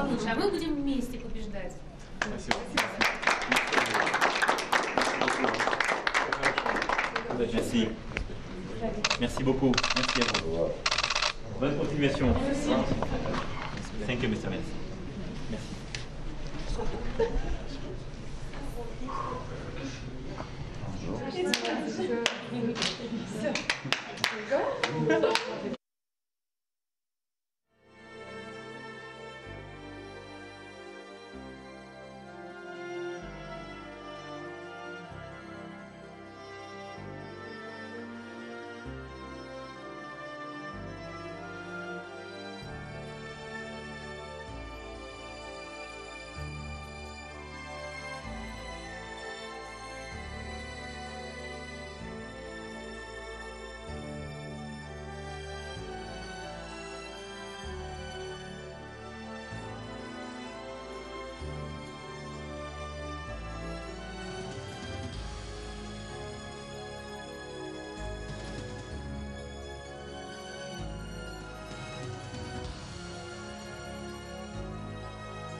Yeah, maybe first 3 or 4 questions. But nobody knows. You'll decide. So he's coming behind us or coming? I hope this way.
You'll be the first, Rosalind. I hope so.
Уважаемые дамы и господа, ladies and gentlemen, друзья, коллеги, гости, dear friends, colleagues, позвольте мне вас dear всех сердечно guests, поприветствовать в I Петербурге. heartily welcome you to St. Petersburg.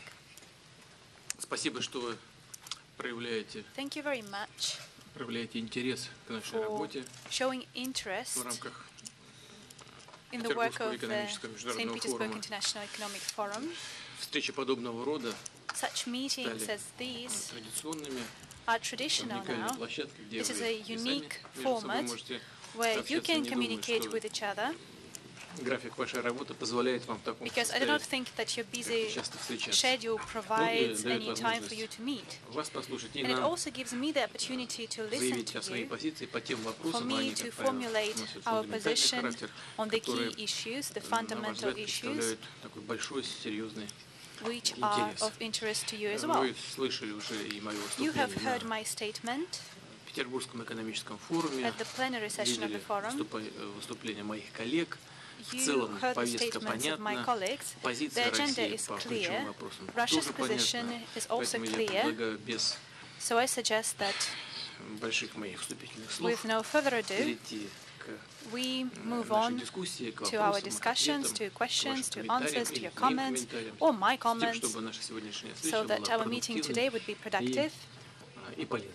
and useful. Вот, пожалуй, я на этом остановлюсь. So that's Спасибо вам it. за внимание. Thank you for your Давайте attention. начнем. Let's start.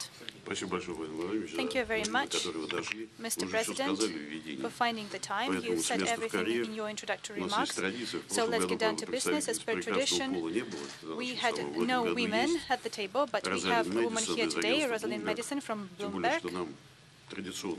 Сейчас только что прекрасно Джон Маклитвейд And John прекрасно провел, мне Maklitwaite кажется, сессию. was the moderator of the session, and he did a great job. So now over to Bloomberg, Rosalind. Thank you. Will you press it again, please? Can you hear me, Mr. President? Thank you. My question actually is about OPEC and oil. Russia and Saudi are in talks about an easing off of the OPEC Plus.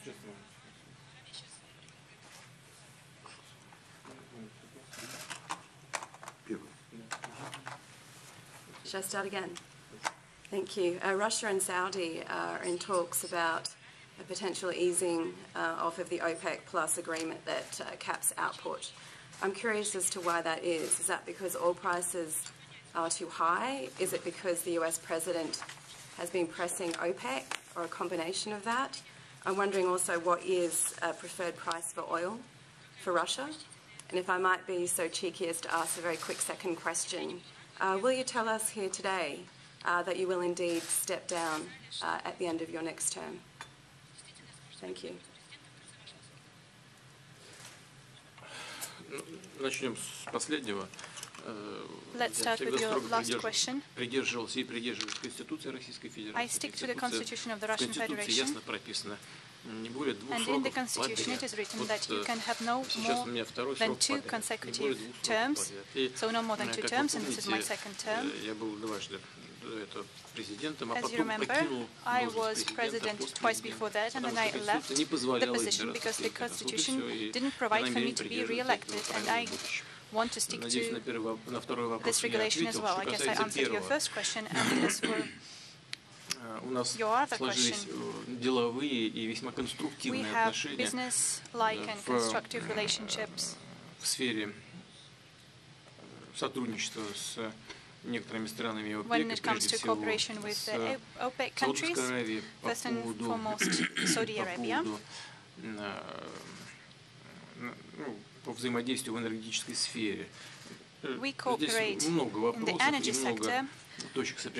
There are a lot of issues that we can resolve together, and we have made the decision to restrict oil production against the backdrop of very low and unfair oil prices. And when the price reached $60 per barrel, like 60 or just over $60, it was, in our opinion, a well-balanced price.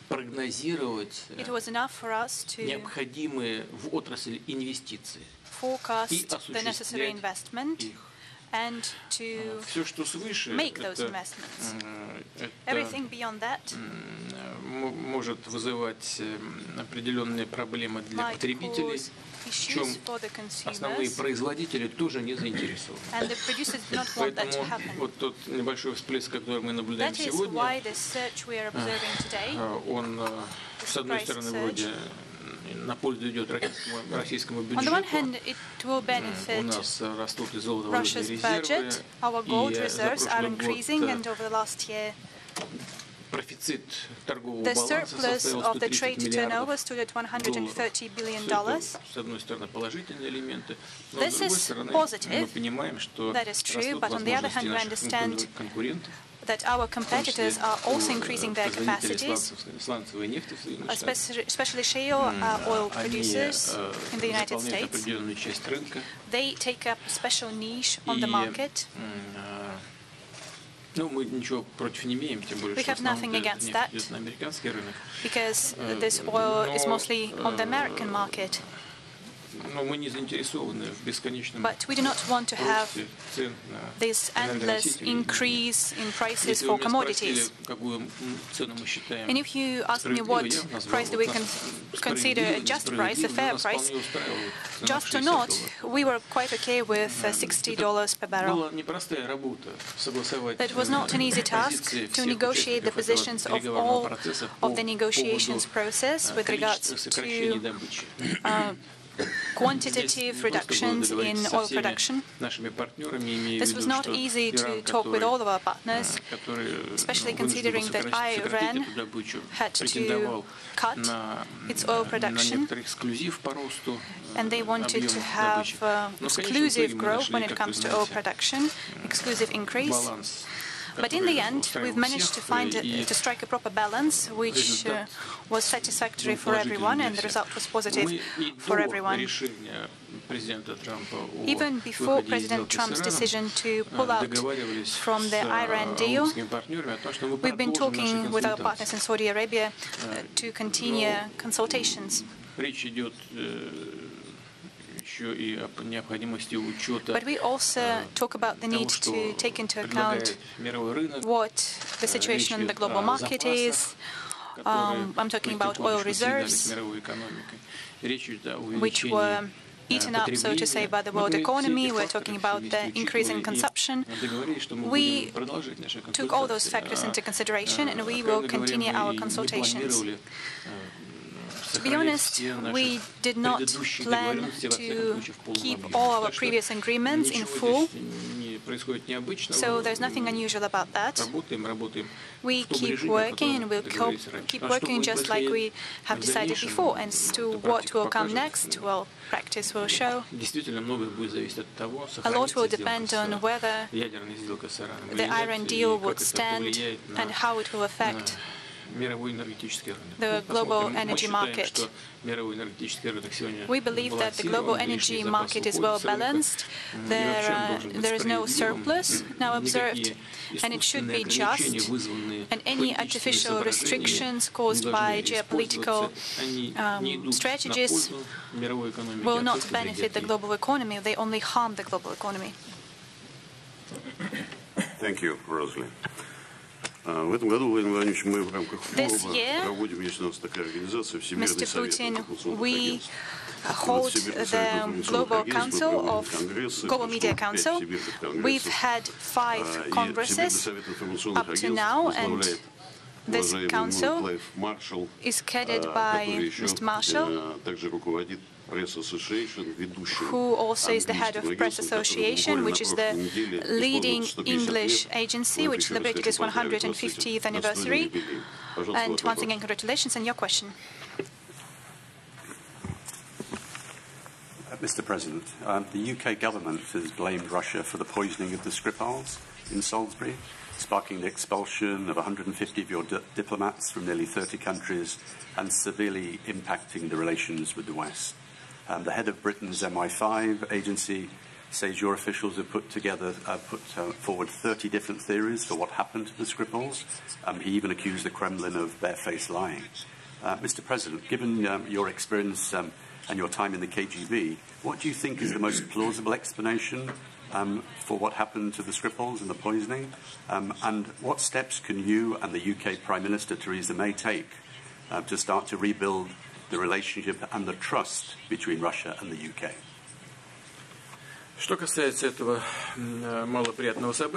As for this very unfortunate event, we've talked a lot about it in the past. The most objective explanation, the most plausible explanation can be given as a result of a thorough investigation and a joint investigation. I would like to highlight that. From the very outset, we have suggested that we should work on this investigation together. But, as you're well aware, Britain said no, and the UK undertook its own investigation. It was announced that this poisoning, if it actually was a poisoning, was done by a military-grade agent. And I would like to reiterate that I'm not an expert on those military-grade toxic agents, but if such substance is used, then the victims die immediately. They die at once, right on the spot. But this was not the case, likely. And Sergei Skripal and his daughter are alive. They are out of hospital now. And as we've seen recently on TV, his daughter looks fine, so thank God everyone is alive, everyone is well. So to say that a military-grade agent was used is not possible. And if it is the case, then it casts doubt on everything that has been said by the UK from the outset. How can we find a way out of this situation? Either we can have a thorough and objective investigation, or we should just stop talking about that because they do not lead to anything other than exacerbation of our relationships. Thank you, Clive. Now we're moving on to the east. Our long-time partners and our friends, the rapidly developing news media, which works in all of the imaginable news formats in 15 languages. Xinhua Agency, China, they take part in this meeting for the first time. Mr. Haipin, over to you.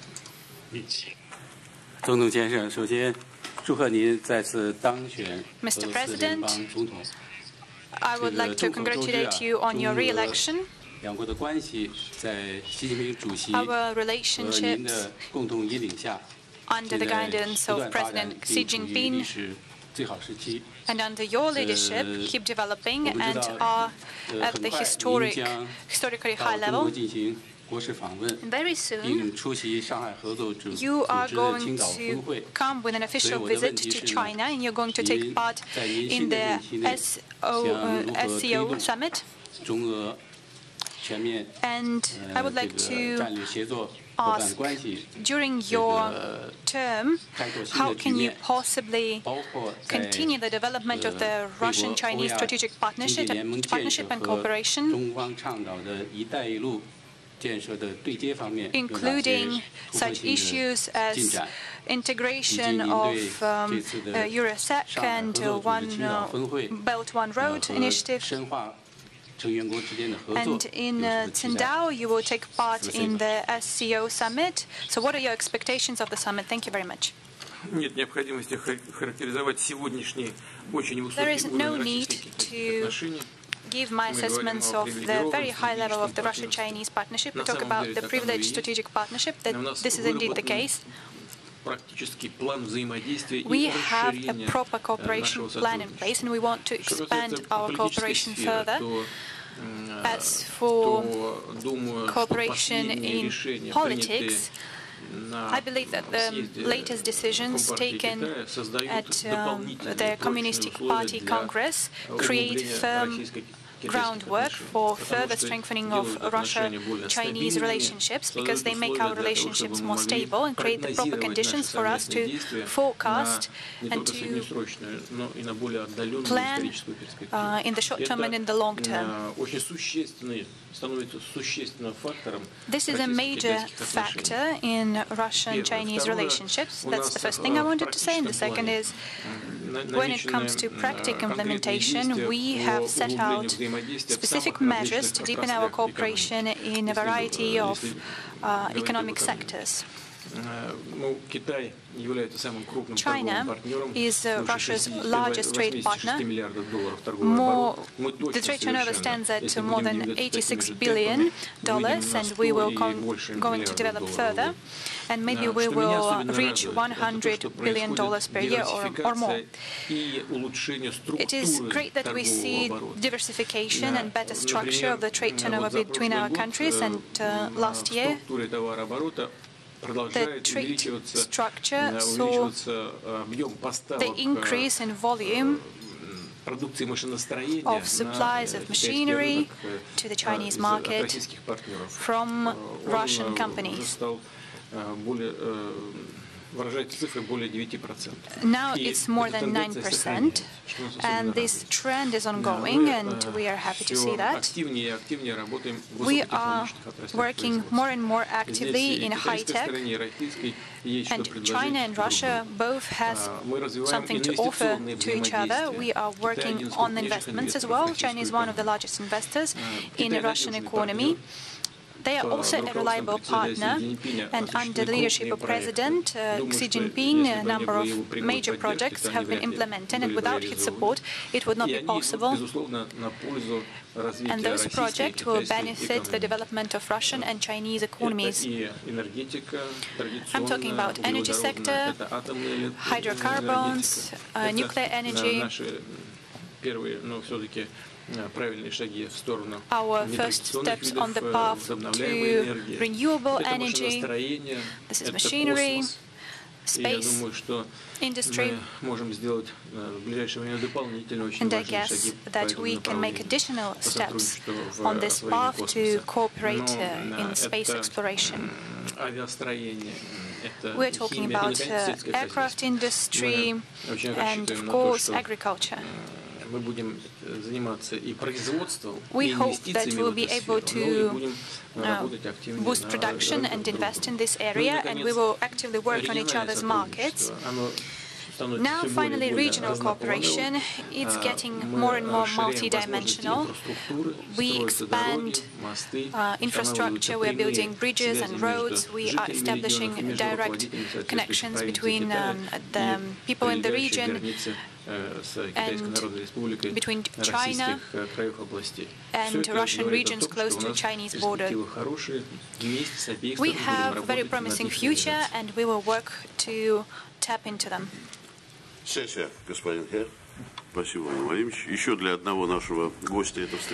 For one more guest of ours, this is now a tradition, this meeting, Jan Phillips.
Ladies and gentlemen, I welcome all of you to the business dialogue between Russia and Japan. Mr. Murayama Good afternoon. It's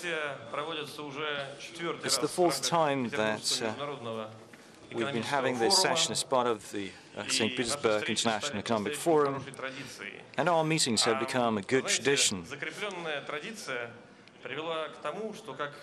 Like in Japanese culture, we use the same Gambari principle. Multiple repetition helps to reach perfection. And thanks to it, we have reached a moment when our dialogue is at such a high level that the leaders of our two countries are expected to join it. Vladimir Putin and Japanese Prime Minister Shinzo Abe. Now, this is a unique opportunity to send a strong signal to the leadership of our countries, to brief them on the first outcomes of the implementation of the 8-point plan, and also share the challenges and the barriers that Russian businesses, both in Russian businesses and Japanese entrepreneurs, are facing. It's great that we have an unprecedented panel today. And again, that's on the eve of the Russia and Japan year. And I would like to welcome and thank our Japanese colleagues, top managers of the biggest Japanese corporations that have come to St. Petersburg, and also our partner, Rotobo. We're still under impression from the statements that were made by our leaders during the plenary session. Now, what's important is that our leaders highlighted the need for respect, mutual respect between the nations and also between the businesses. We need to have trust. Without trust, there would be no progress. And technology cannot be used to improve living standards of our nations without cooperation. Only collaboration can help to tap into the potential that technologies offer. Now, we've been involved in many areas, but we would like to see what new opportunities are out there for joint cooperation, in your opinion. Now, before I hand the floor over to my co-moderator and my permanent colleague at all international sessions in St. Petersburg and the Eastern Economic Forum, Mr. Murayama, I would like to ask all the panelists to stick to the rules, the time limit. We know there have been a lot of changes, and it's thank you for being patient, but I hope you'll bear with us because you realize it's a very important time. So could you please stick to the time limit? Mr. Murayama, the floor is yours. Thank you, Mr. Repik. Now, this is the fifth time we've been working with Mr. Repik, and I'm a little bit nervous because we are about to be joined by the leaders of our two countries. So I'd like to introduce Mr. Terabatake and also the leader of Rotobo. And I'd like to introduce Maxim Murashkin, Economic Development Minister, and other panelists. It's great to see you once again in St. Petersburg. As you remember, in May 2016, Prime Minister Abe outlined an 8-point plan to the Russian president during Putin's official visit to Japan and during Abe's visit to Russia. The two sides signed 160 agreements, and there is another 100 projects underway. During this forum, we would like to ask the business leaders to expand on the progress and on the prospects of the 8-point plan. And over to Mr. Repik. Thank you so much, Mr. Murayama. And I would like our Economic Development Minister, Special Representative of the President on Trade and Economic Cooperation with Japan, Maxim Oreshkin. Please give him a round of applause. Thank you so much. Well, first off, I'm very happy to welcome our Japanese friends to St. Petersburg. Your delegation is unprecedented. There's been so many senior executives, corporate executives, and senior officials. And again, these are the companies that are the leading companies, not just in Japan, but also around the world. First of all, we have been very much pleased with the speech by Prime Minister Abe. He portrayed a very bright prospect for us. He talked about the progress in cooperation. But we need to remember that this is a business forum, and we need to listen to business leaders. Now, in May 2016, as you remember, our leaders met for what was a key meeting because it kick-started our trade cooperation. We were at a low point in terms of trade, but over these 2 years,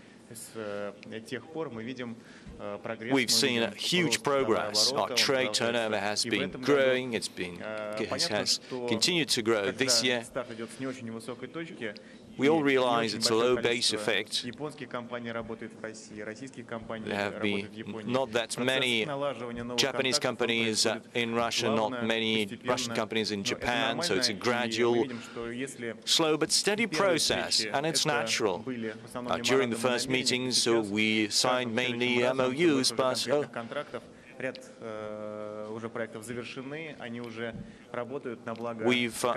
since then, we've signed some of the major projects on specific cooperation, and they've been working for the benefit of our two nations.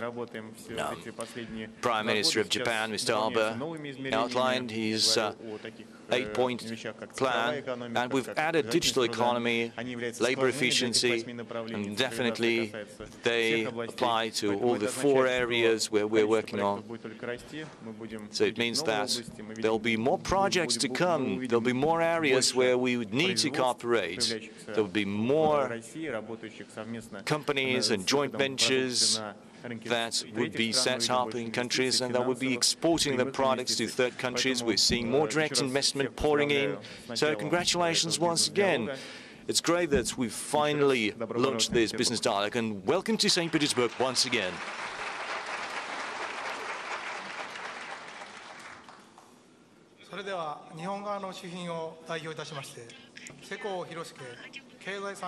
And now, I'd like to introduce our main guest, Economic Minister, Minister for Economic Cooperation, Industry and Trade, Mr. Seko. Ladies and gentlemen, good afternoon. My name is Hirosuke Seko.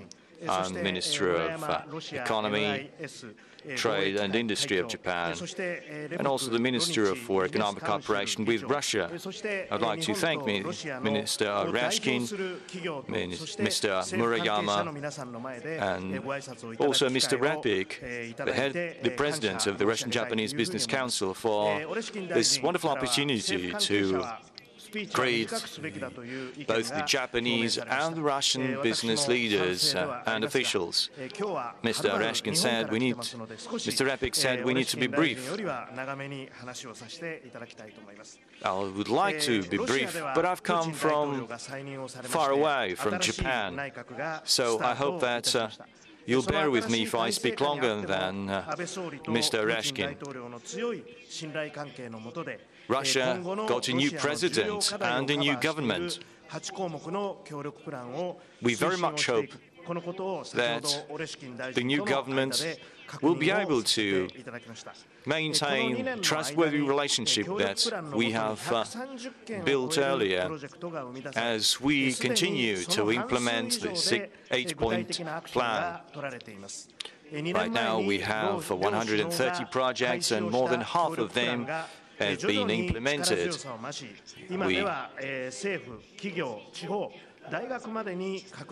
The cooperation plan has expanded to regional administrations, universities. Take medicine. Earlier this month, JGC Corporation and the Hokuto Clinic opened their rehabilitation center in Vladivostok in Russia's Far East. Otsuka Pharmaceuticals and Russian Foreign Direct Foundation agreed to produce a new anti-TB medicine. Transmash Holding and a Japanese counterpart decided to launch a new production. Isuzu decided to build a truck production plant and signed a special investment contract with the Russian government. Japan is exporting its high technology to Russia. We are continuing cooperation at the government level, and Mr. Oрешkin can subscribe to it. Toyota, Kawasaki Heavy Industry, led by Mr. Murayama, can reaffirm that they've been taking part in helping Russian companies becoming more labor efficient. We've had very good projects in the energy sector. You might remember Sakhalin 1 and Sakhalin 2, but there are many more projects. I visited the Yamal LNG plant, and I realized we have more areas of cooperation. We're looking at Russia's energy resources in the Arctic. There's growing demand in Asia for Russia's energy resources. And this 8-point plan drives new projects. It's a kind of a snowballing effect that will help to deepen our mutual relationship. Companies have been very active, intensifying our bilateral cooperation. I very much hope that the dialogue between our nations will help us to conduct a fruitful dialogue. I would like to wish all of you success. Thank you so much. Now I would like to invite the heads of the Russian Foreign Direct Investment Fund. We had a wonderful session with foreign investors yesterday.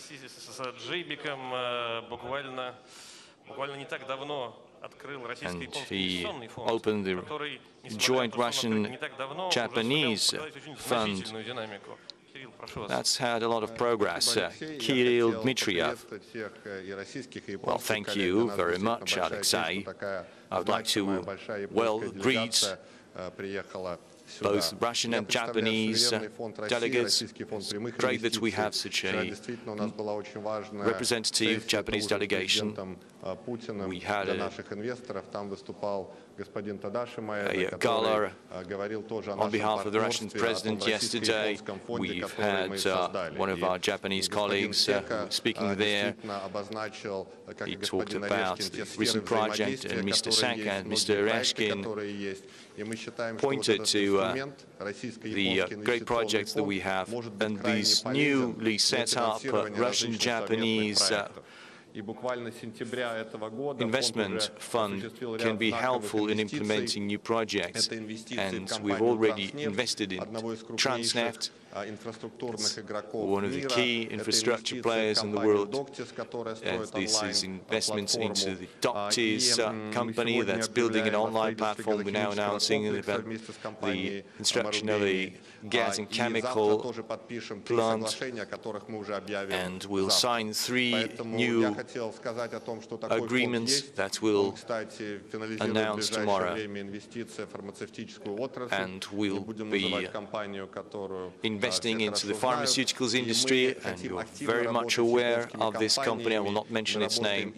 We work with Hitachi on the waste plants. We work with Matsui. So you can rely on our fund as a tool.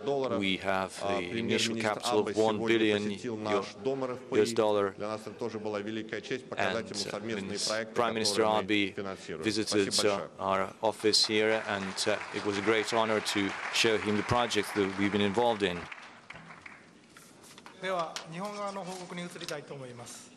And now I'd like to turn to the presentations from Japanese colleagues. I'd like to introduce Mr. Takayasu Chiyama, head of Toyota Motor Corporation.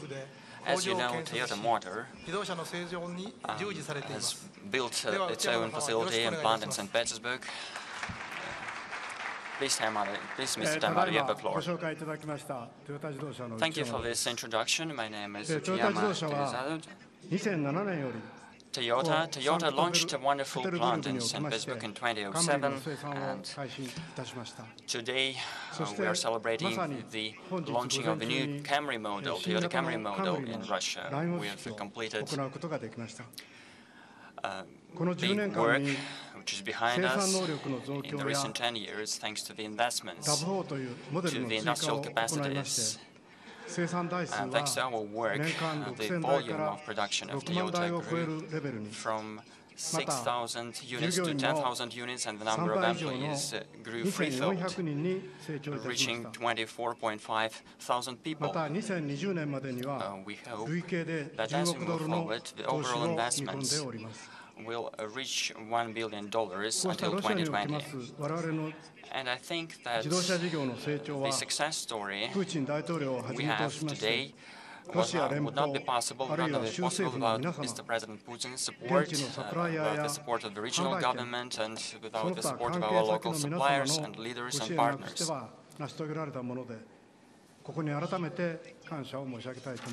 would like to express my appreciation to all of you for your kind support in this project. I think that as we move forward, enhancing competitiveness of the automobile industry in the Russian Federation in the midterm and the long term is the most important factor. And to do this, we need to enhance relationships with suppliers and train personnel and skilled employees. I really share the opinion expressed by Mr. Putin that one of our priorities, one of Russia's priorities, should be the enhancement of performance, of labor performance, and we need to support each other in terms of implementing this plan to raise labor efficiency in your country.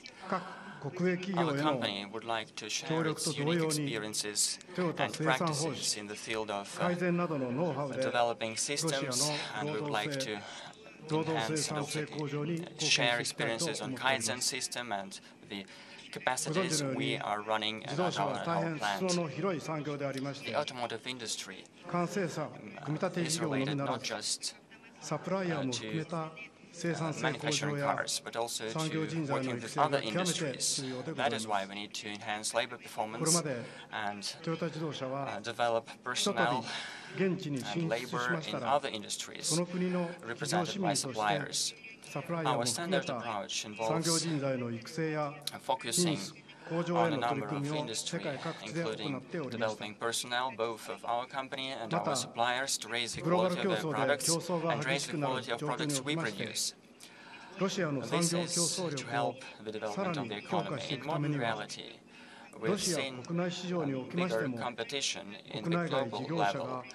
To ensure Russian competitiveness in this field, we need to remember and we need to drive also domestic competitiveness in your country. In this regard, I would like to underscore that the policy of the Russian Federation in the field of automotive industry should focus on competitive approaches, on cooperating with global and local partners. Similar to Toyota, we could think of developing fair relationships and expanding and enhancing further practices. If we do this, we will reach better success at the global level.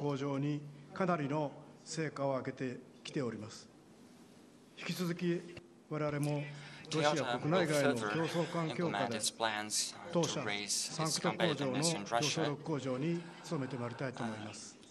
will do it working with global brands and local brands. Thank you for your attention.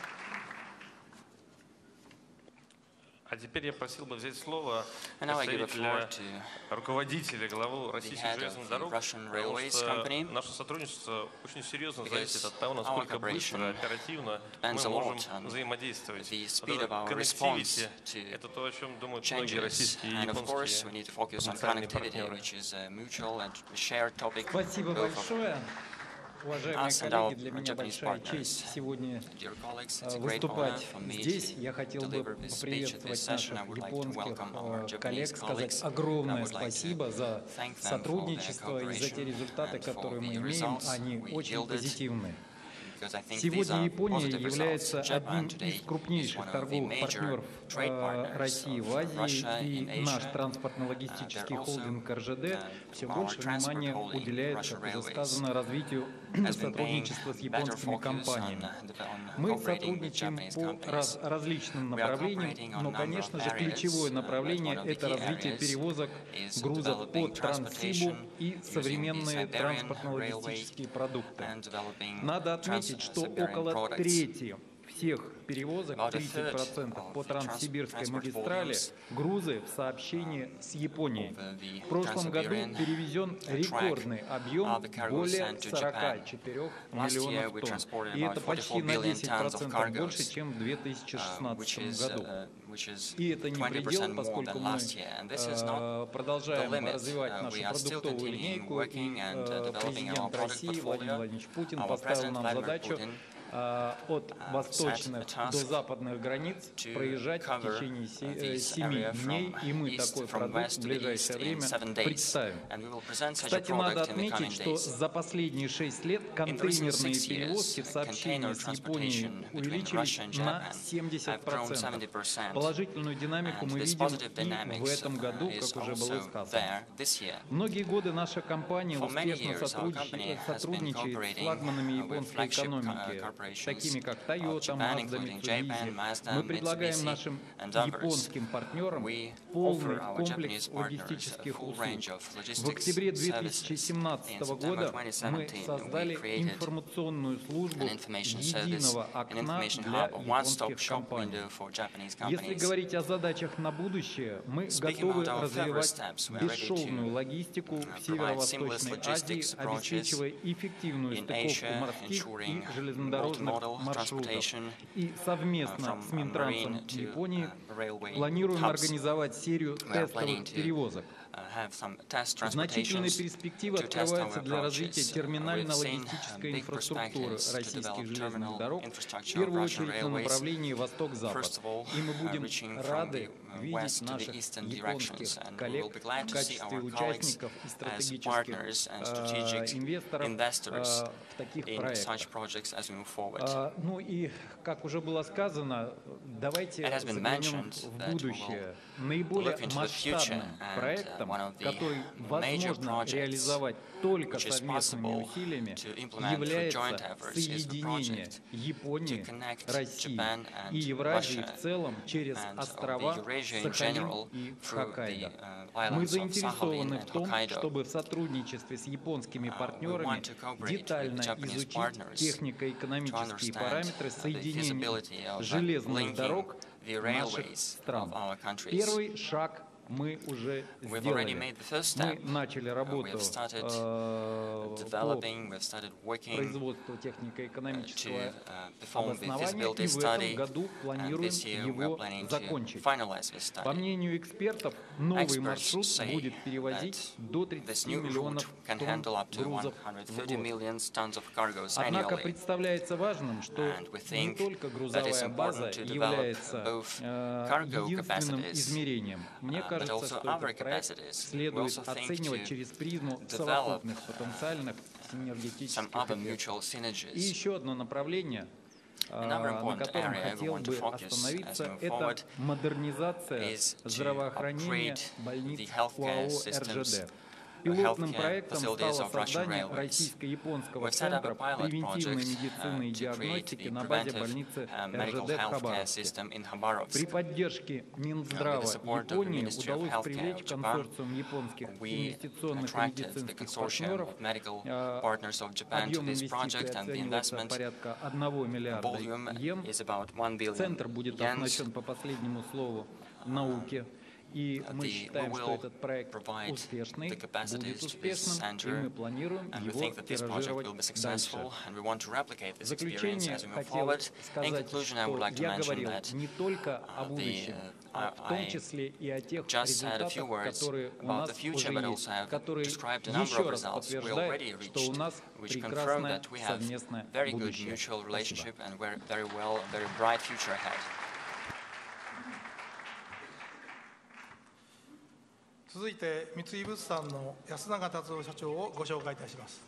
Now I'd like to give the floor to Japanese representative, Mr. Yasunaga, Mitsui Company. Mitsui is a corporation which is developing a number of projects in Russia. Please, Mr. Yasunaga, you have the floor. Thank you. I represent Mitsui Company.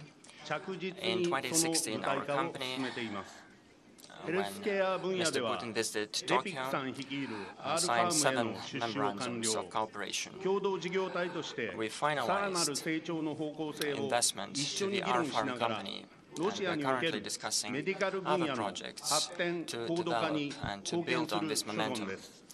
We hope that as we move forward, we will be able to develop our mutual capacities in public health. We will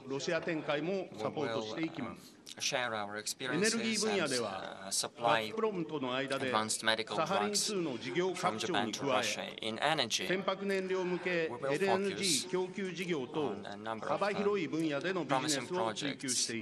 Cooperating with Gazprom in the Sakhalin-2 project, we are also exploring opportunities to enhance LNG supplies for motor fuels for ships.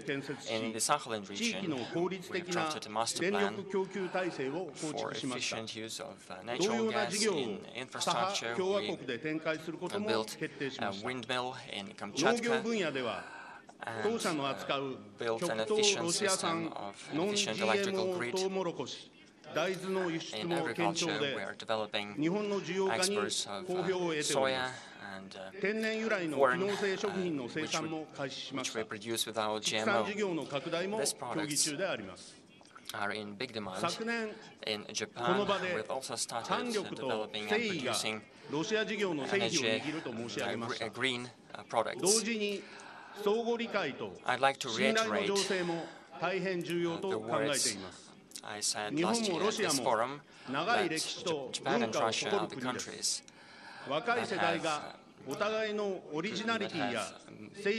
mutual culture, that have common roots, and they can build trust together. Without building the trust, it's not possible to enhance our economic cooperation as we move forward. Moving forward, I think, and I can tell you that I am of Matsuyama origin. During the Russian-Japanese war, there was a camp for persons, for captivated persons. In the 6 years during the war, many Russian soldiers communicated. They set up good neighborly relationships with the people of Matsuyama. The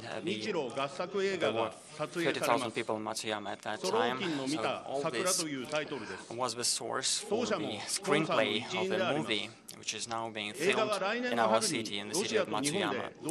This film is dedicated to the mutual Russian-Japanese year, and its title is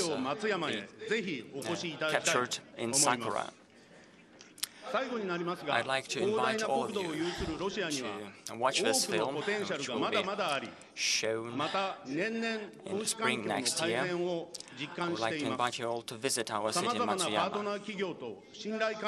Russia has a lot of territories and a big potential. We really think and we expect that as we move forward, we will have better investment climate, and we want to build trust in our mutual relationships, and together with you, we want to have more innovation projects. We'll do whatever it takes to enhance our bilateral relations. Thank you for your attention. Thank you.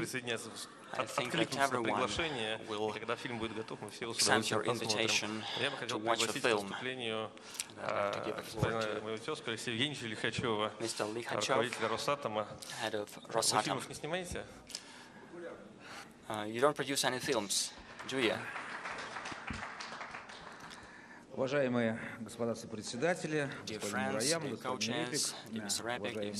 Мураяма, японские гости, дорогие друзья, хотел бы начать со слов благодарности господина Сека, целого ряда руководителей правительства Японии.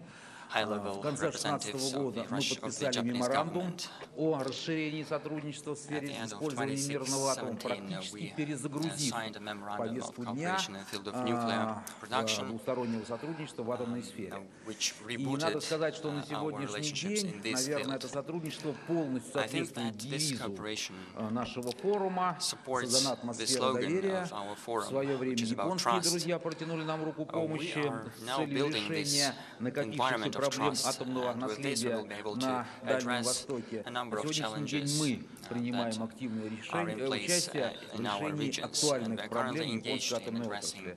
В центре этого сотрудничества лежат проекты, связанные с последствиями аварии на Фукусиме, Даичи, ряд контрактов на сегодняшний день Росатомом заключен. Уже на втором этапе реализации проекта нейтронного детектора мы находимся. Японские партнеры идут нам навстречу, и взаимодействие с компанией мы двигаемся в этом направлении. Мы готовы к серьезной работе по исследованию расплавленного ядерного топлива. Такой опыт имеется у Росатома. И очень надеюсь, что наша совместная деятельность позволит не только с точки зрения сроков, но и с точки зрения рачительного отношения к бюджетным средствам Японии эффективно провести мероприятие на Фукусиме. Этим, конечно же, не исчерпывается наше сотрудничество. Мы работаем на технологической платформе завтрашнего дня, начинаем работать по оптимизации топливного цикла, по регенерированию отработавшего ядерного топлива, то есть возврату в топливный оборот топлива уже отработавшего из тонны регенерированного урана получается до 200 килограммов топлива свежего, так что с учетом накопленных 300 тонн в Японии отработавшего топлива мы можем фактически обеспечить только за счет него полный топливный цикл японских атомных станций. Но вот это сотрудничество на сегодняшний день вызывает, конечно же, доверие и удовлетворение, но, наверное, далеко еще до уровня нашей мечты. Премьер-министр Абе дал нам сегодня очень точный сигнал во время своего выступления, сказав, что если мечтать, то мечтать по-крупному. Поэтому крупному и хочется помечтать в присутствии наших министров, в присутствии Сека-сана. Я бы видел 3 таких больших мечты, которые вполне по плечам реализовать уже и нашему поколению. Первое — это совместное развитие традиционных компетенций, выход на замкнутый топливный цикл, оптимизацию экономической схемы ядерно-энергетического цикла и выход практически на безотходное использование атомной энергии, то, что мы называем двухкомпонентной атомной энергетикой, замкнутым топливным циклом. Нам крайне важно участие японских ученых, японских компаний в этом этом проекте, и мы, конечно, призываем здесь сотрудничество как минимум в научной сфере активизировать.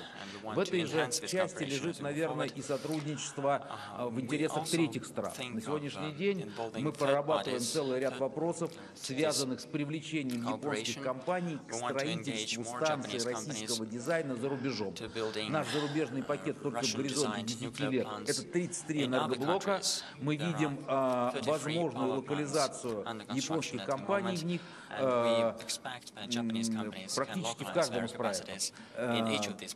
Первоначальные подходы, скажем, к новой индийской площадке и строительству 6 блоков российского дизайна уже прорабатываем с японскими компаниями. Видим объем возможных доходов японской стороны до 2,5–3 миллиардов долларов. Это одна мечта на новое качество, на новый уровень построить, поднять сотрудничество в нашей традиционной сфере. Вторая мечта связана с тоже той темой, которой касался премьер-министр Абе в своем выступлении. Это использование наших морских путей, Северного морского пути. Очень надеюсь и в этом смысле обращаюсь с просьбой к членам нашего обновленного правительства принять решение о законопроекте, он уже в правительство внесен, о наделении Росатома полномочиями инфраструктурного оператора по использованию Северного морского пути. И думаю, что вместе с японскими компаниями можем целый ряд дискомпетенций решить на взаимовыгодной основе, связанных и с улучшением логистики, с использованием северных, а не южных путей для движения грузов между Востоком и Европой. Ну и, конечно же, цифровые продукты, новые решения в области судостроения быть также применимы в этом огромном, действительно международном инфраструктурном проекте. Ну и опять же возьму третью мечту из повестки дня премьер-министра Абе. Это строительство новой энергетической системы, абсолютно зеленой, экологичной, связанной с использованием водорода, водородной энергетики, водородного общества, даже так, если правильно понимать задачи, которые премьер-министр Японии обрисовывал. У нас есть свои технологии, связанные с ядерными компетенциями получения водорода по экономически привлекательным схемам, практически без ущерба для окружающей среды, без выбросов СО2. Все это, на мой взгляд, тоже может быть предметом как совместных инновационных разработок, так и коммерческого применения. Уважаемые, дорогие японские друзья, Сека-сан, коллеги, предлагаю, пользуясь сегодняшним днем нашей встречи, пользуясь завтрашним визитом, разговором наших президентов, предложить амбициозные проекты в сфере сотрудничества в атомной области. Спасибо большое.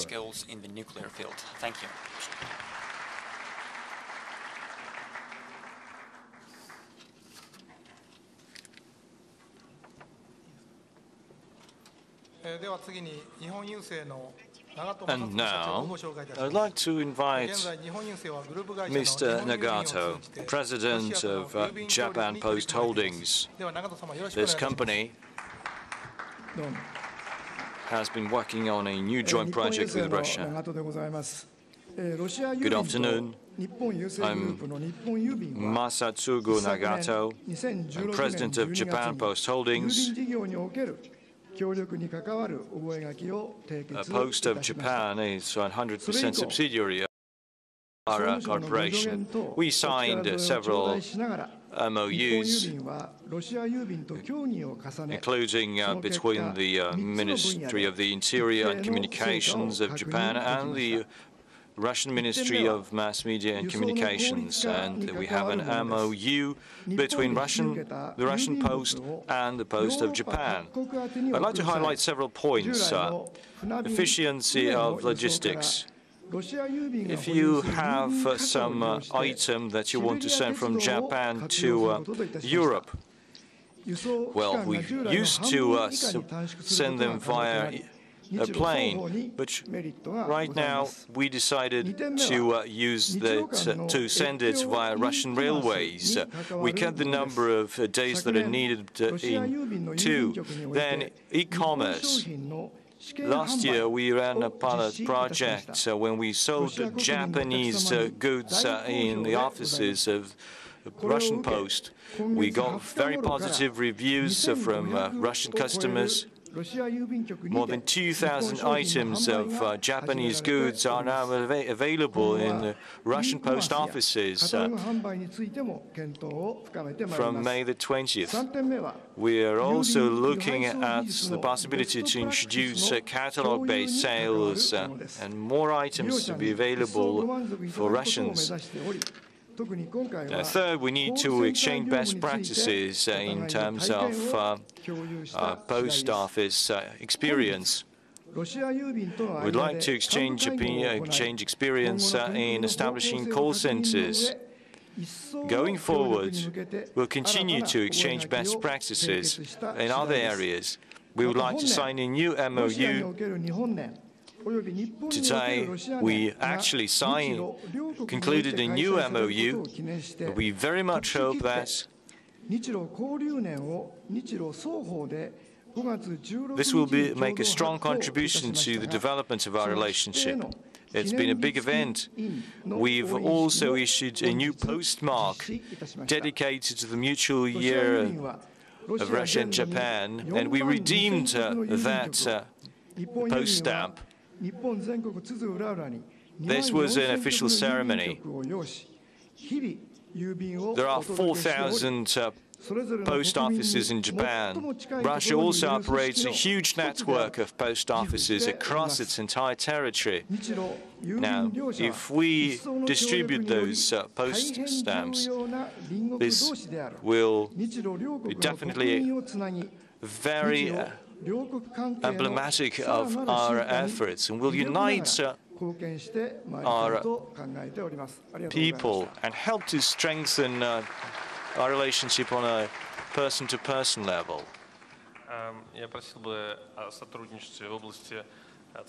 Now, cooperation in the digital area.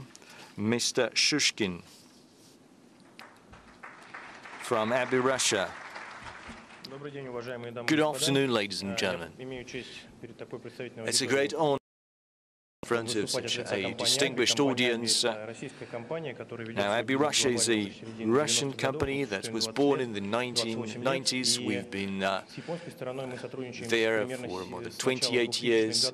We've had cooperation with Japan since the early 2000s. It's a very busy agenda. We are one of the leaders in AI in terms of processing structured and unstructured information databases.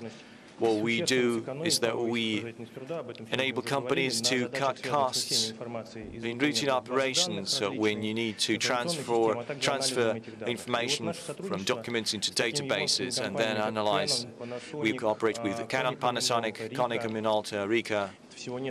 This is just a few names. Again, we started more than 2 decades ago. We also work with PFU, that's part of the Fujitsu Corporation. We offer our joint solutions to more than 200 countries and territories in the world. We use arguably the best scanning and printing technology. So together, these are Japanese solutions, and we offer our own scanning and analyzing solutions that can cut the amount of efforts needed for white-collar officers. So these are the building blocks that will help us to build the digital economy in Japan and in Russia. And we offer these solutions around the world. We also have cooperation in other areas. So over the past 2 years, we've had very busy collaboration together with the PFU, which is part of the Fujitsu. We're working on a cloud service. It's a universal one that will help to process documents and will be a joint solution that we'll offer to other countries globally.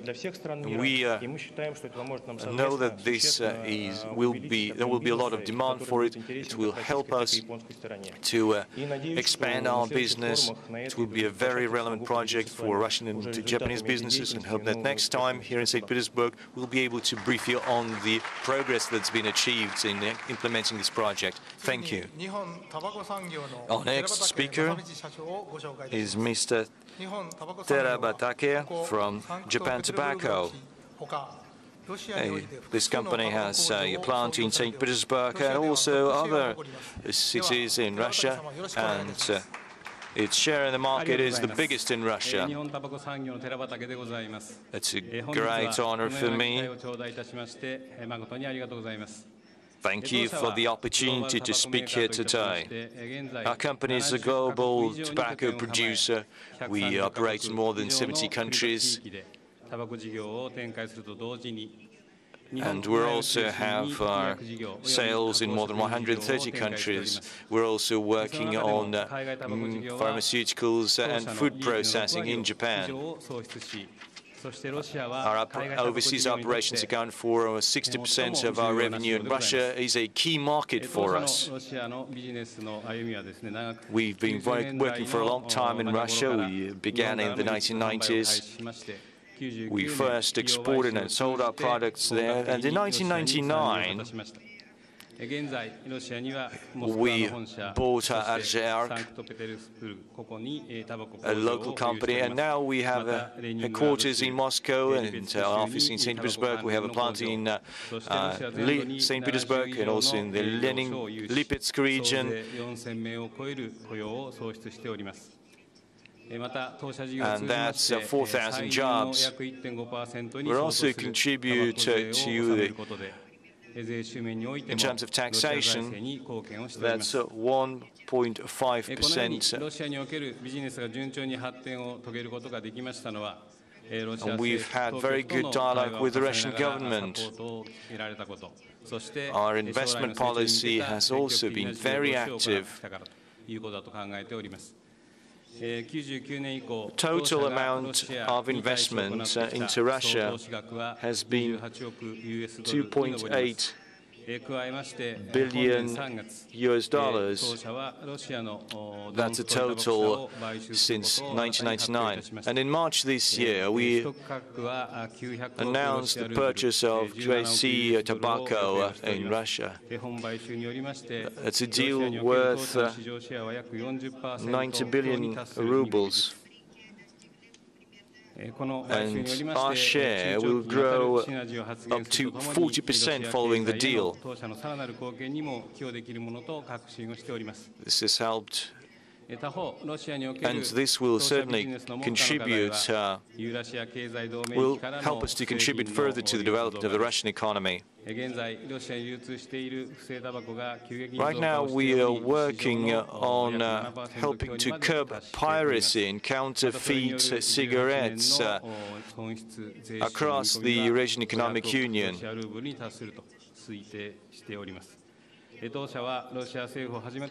Counterfeit cigarettes production have been on the rise, 7%, up 7%, and the damage will be around $50 billion US.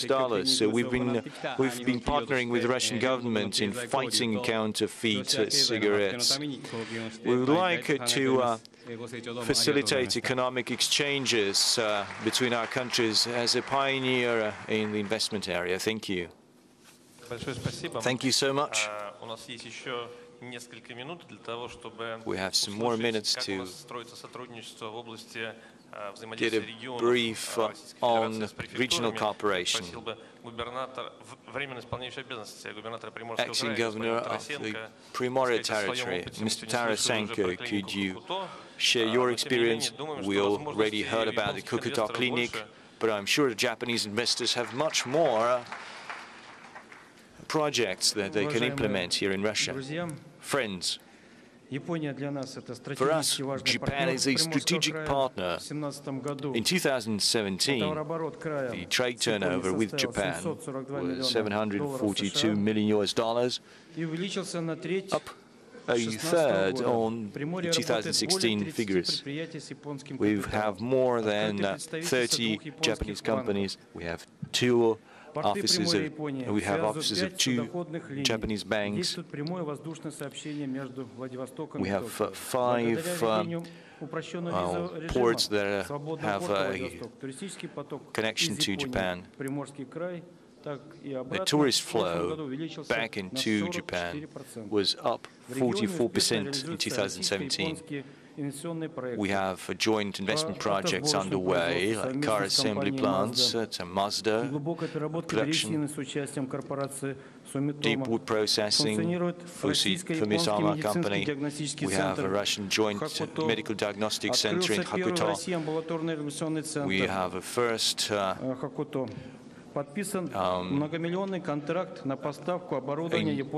outpatient clinic, and also we have cooperation with a company called Maekawa.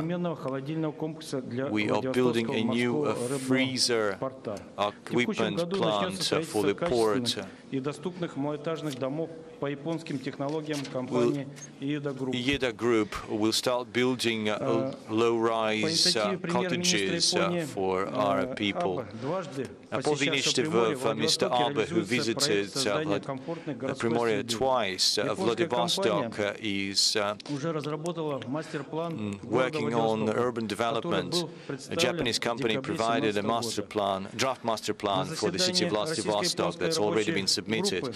We have a Russian-Japanese working group, and its session took place in March. We reviewed the proposals made in that draft. We plan to do a pilot of smart traffic lights to streamline our traffic, given the vast opportunities provided by the Japanese technology. Now, apart from that, we've been encouraging tourist flows together with Japan. We've set up clusters, and we're working on a new sea station, new boat station. Its capacity will be annual capacity will be around 25,000 passengers.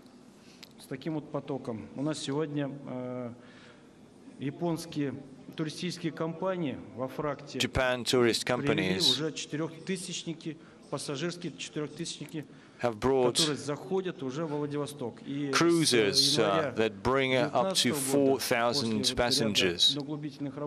And we also deepened the seabed in our port, and we hope that we'll be able to get the cruisers that carry up to 5,000 passengers.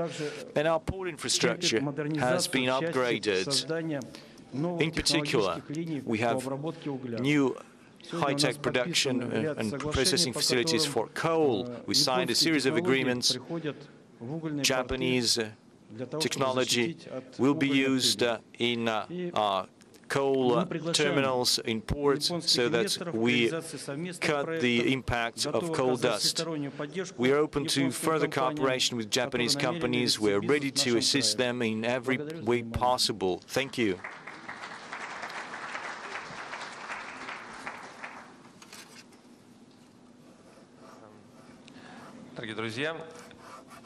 Friends,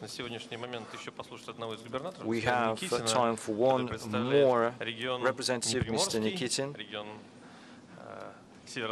He is from the northwest of Russia, and in 5 minutes, 5 to 10 minutes, we'll be joined by our leaders. Good afternoon, ladies and gentlemen. I come from the Novgorod region. The city of Novgorod was the first and the most ancient capital of Russia. It's a region where Russia's history started. That's where we come from. And again, we are not in the far east of Russia, but Still, we've had a long-standing relationship. Admiral Putin was born in the Novgorod region. He signed the first trade agreement between Russia and Japan, so you can see the link. In the 1970s, Japanese companies came over to build the biggest plant here. It's a company called Akron. It's a mineral fertilizer plant. It was built in the Soviet Union. We've leveraged Japanese experience and technology here. And this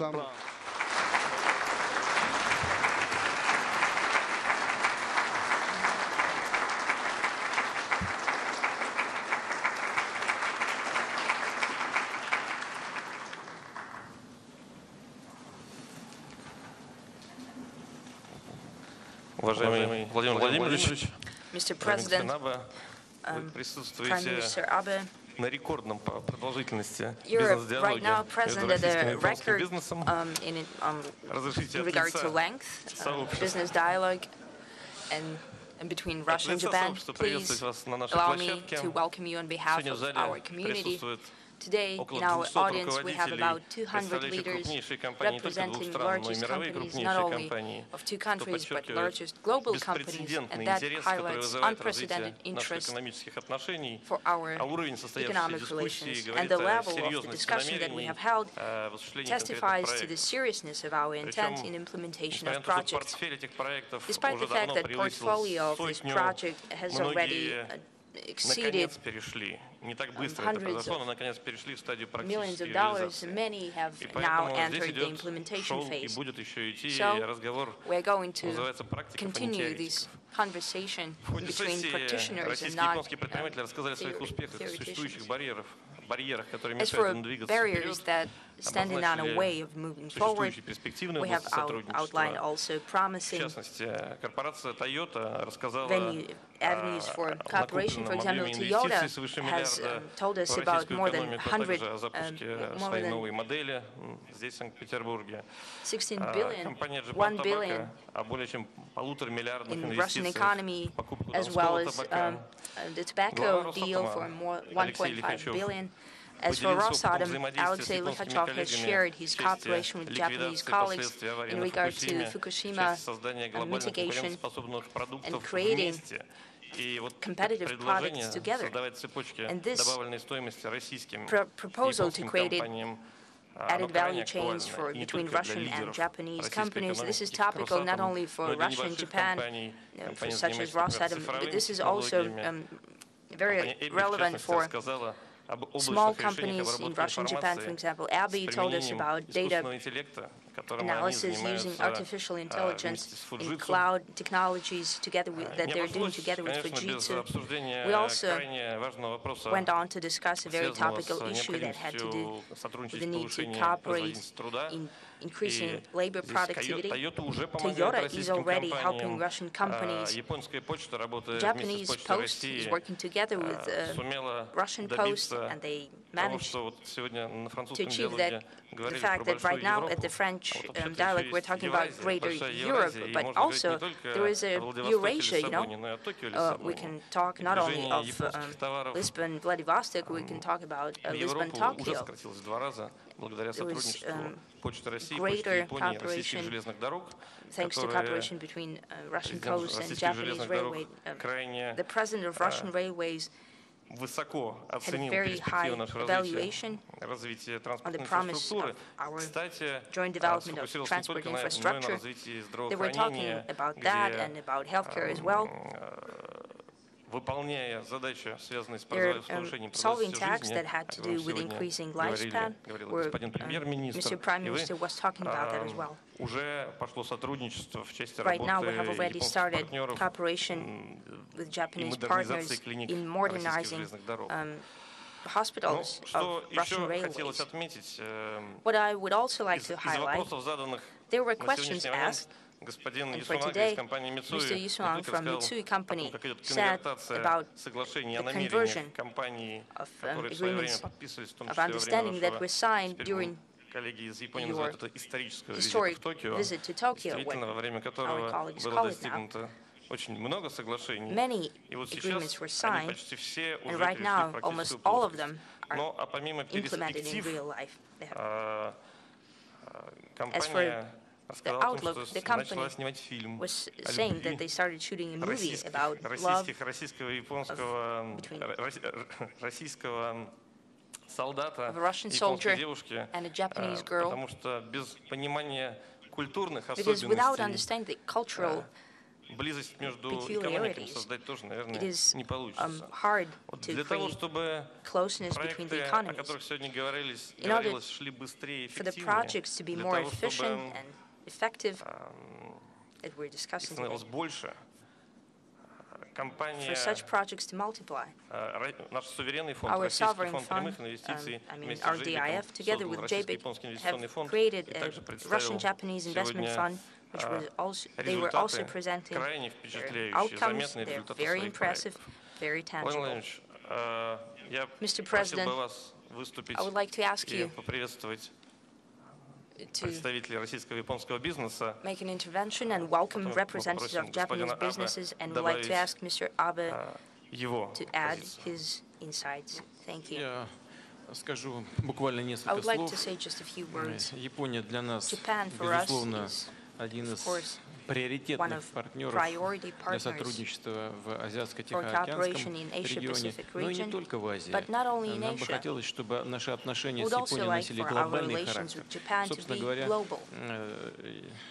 As a matter of fact, our Japanese friends quite often do so, as Alexei has mentioned just now, about Toyota being active here in St. Petersburg, in the northwest of the Russian Federation.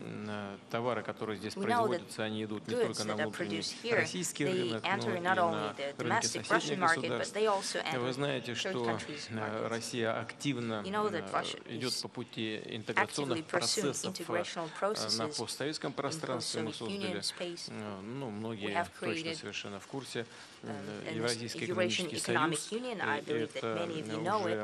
Это уже рынок со 170 миллионами человек, активно развивающийся рынок, который создан на основе принципов ВТО, то есть у нас нет границ для движения товаров, инвестиций и рабочей силы.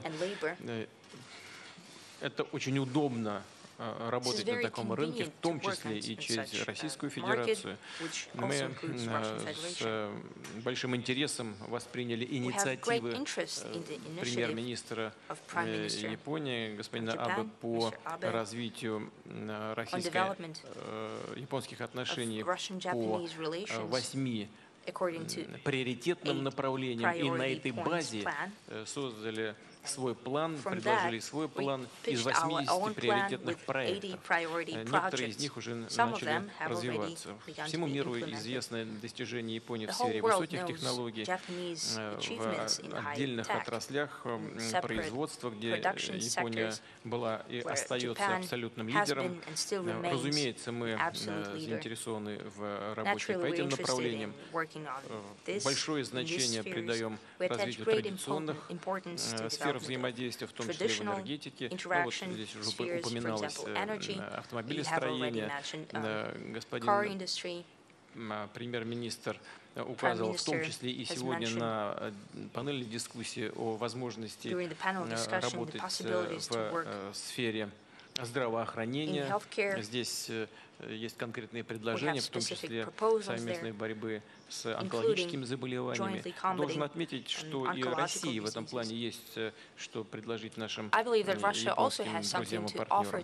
В общем, вот тот настрой, который сейчас присутствует в российско-японских отношениях, дает мне все основания выразить надежду, что и объем инвестиций, а он, так скажем, достаточно скромный, где-то по 2 миллиарда долларов всего японских в российскую экономику, и объем товарооборота, а он тоже, имея в виду потенциал наших возможностей, является пока скромным, по-моему, под 18 миллиардов долларов за прошлый год.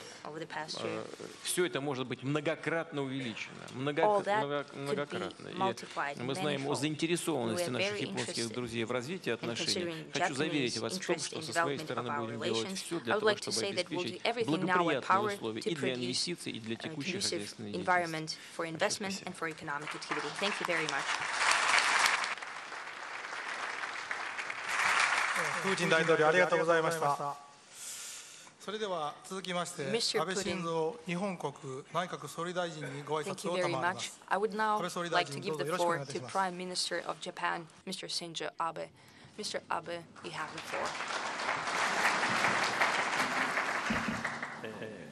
尊敬するプーチン大統領、そしてご列席の皆様、日露ビジネス対話の開催にあたりご挨拶を申し上げます。ピョートル大帝はサンクトペテルブルクを世界に開き、ロシアの窓にしようと思い描いていました。その構想の通り、国際都市となったこの地にこうして日本とロシアのビジネスリーダーの皆様と集うことができ、大変嬉しく思います。日露関係は大きな可能性を秘めています。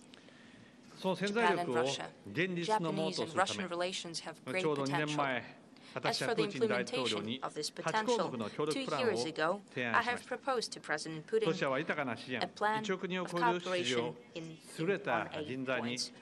Russia is rich in natural resources, and Russia has a market of more than 100 million people and outstanding human capital.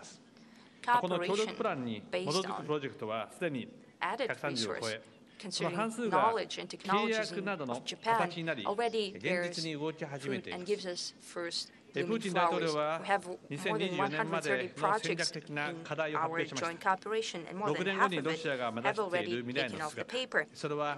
Is being implemented. President Putin has outlined a strategy of development till 2024, the image of the future for the next 6 years. Increased lifespan, improved health care, better living standards, more productive export-oriented production, digital economy. Many of these tasks are aimed at improvement of cooperation. And it is this plan that fully coincides with the tasks that have been outlined with Mr. Putin. Healthcare, medicine. At the beginning of this month, in Vladivostok, we have opened a rehabilitation center. Ped, cancer, and other spheres, prophylactic medicine, healthy life, all that is being explored by specialists. We're starting specific work. As for urban areas, Voronezh has been a pilot area, and there is a road with smart Japanese traffic lights. And we saw a decrease in traffic jams by 30%. We continue developing railroads. And we have created a project for Vladivostok development. As for traditional cooperation sphere, energy, we're also working on different projects, including Sakhalin. And we still see Yamal LNG as an investment point. Asia-Pacific region is developing its export potential. It also produces different links between the companies productions on increasing productivity in Russian companies. Toyota, for example, as well as Nissan company, are transferring their know-how and diffuses their know-how and technologies. 景気後退によるロシア自動車市場の縮小という厳しい現実に直面しながらロシア市場にしっかりと根を下ろしてきました。この2社の他にも数多くの日本企業がロシアの製造業に投資し、輸出の振興や雇用の拡大に貢献しています。輸出先の産業基盤の強化にも貢献しながら地元と一体となってプロジェクトを実現していくのが日本企業の特色です。日本とロシアの企業が This is a specific feature of Japanese companies. Japanese and Russian companies, hand in hand, can implement many projects that will bear great benefit to the life of people of both countries. I'm positive about that.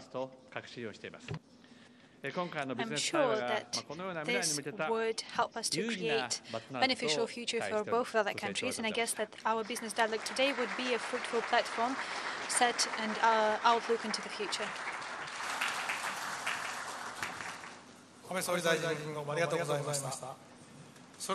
Thank you very much, Mr. Abe.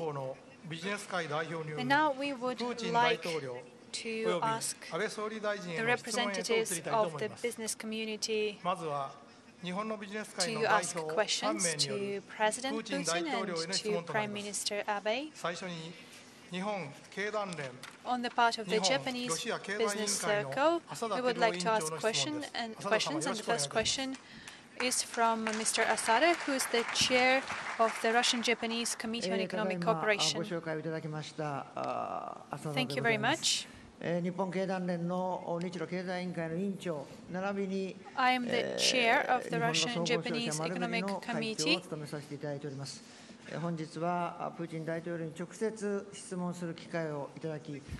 Thank you very much for giving me the opportunity to ask a question. We have already said about the 8 points. 2 years have elapsed since the announcement of the cooperation plan consisting of 8 points. There is a common opinion that the scope and the quality of economic relationships between Russia and Japan is not enough. From the point of view of mutually beneficial business, and I would like to pose a question to Mr. President, and I would like to ask the following. There is such an opinion as regards with the 8 points and to the Far East. We see the attention being paid to this issue.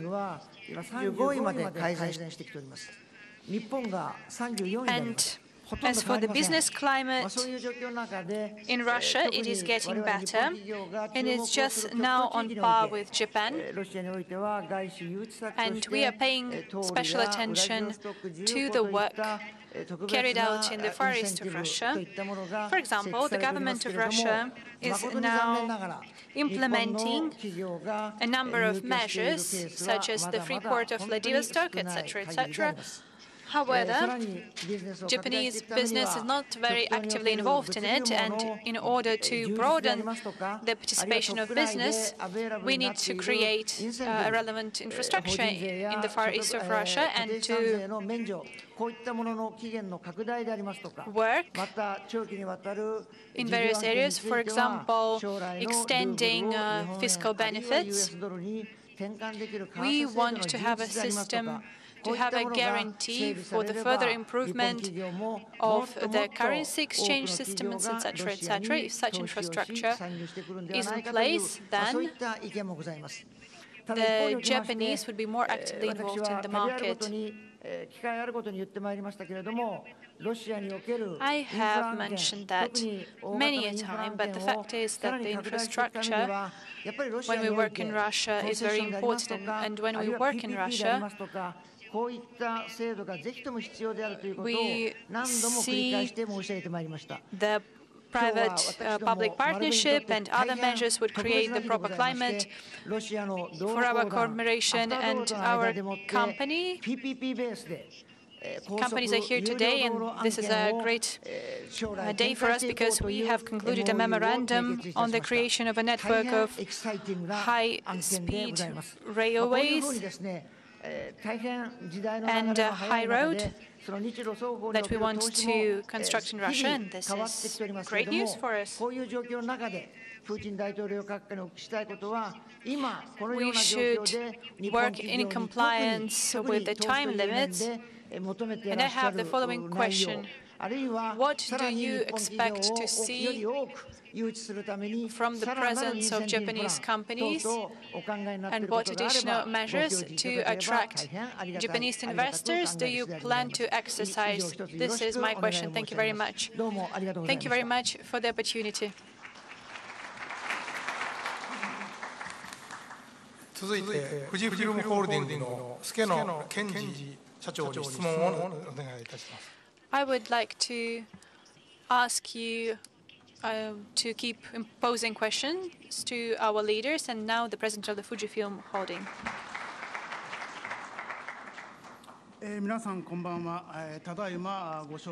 Ladies and gentlemen, I was just, my position was just announced, and I present the Fujifilm company. This is indeed an honor for me to be here and to ask questions to our leaders. Our company, Fujifilm, since opening our trade office in 1993, we've been creating a proper basis on the Russian market on selling medical supplies.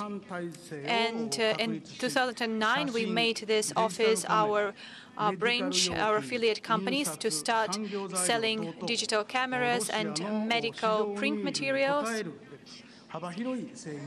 as was required by the demand on the Russian market. Apart from that, in March of last year, together with the Air Farm company, we have signed an agreement on cooperation with regards to healthcare. And over the course of the year, we have explored different opportunities for cooperation. And once again, I would like to highlight that Mr. Repik is here. He is the head of the Air Farm company, and together with this company, we have struck a very important deal. And over this year, we've been exploring the opportunities as to how we can develop our cooperation in this sector. That is why we decided to develop the trade in medical equipment and biological additives on the Russian market. And for the start of January, we plan to start selling these products. This is one point in our plan in order to increase life expectancy and a healthy life. As for the issues we're facing when it comes to selling our goods in Russia, with regards to our joint activities with the Air Farm, I would like to highlight that we will work together long term, and we will work with our Russian partner together, and we will work successfully on the Russian market. We are facing certain challenges which do not allow us to broaden and to expand our cooperation.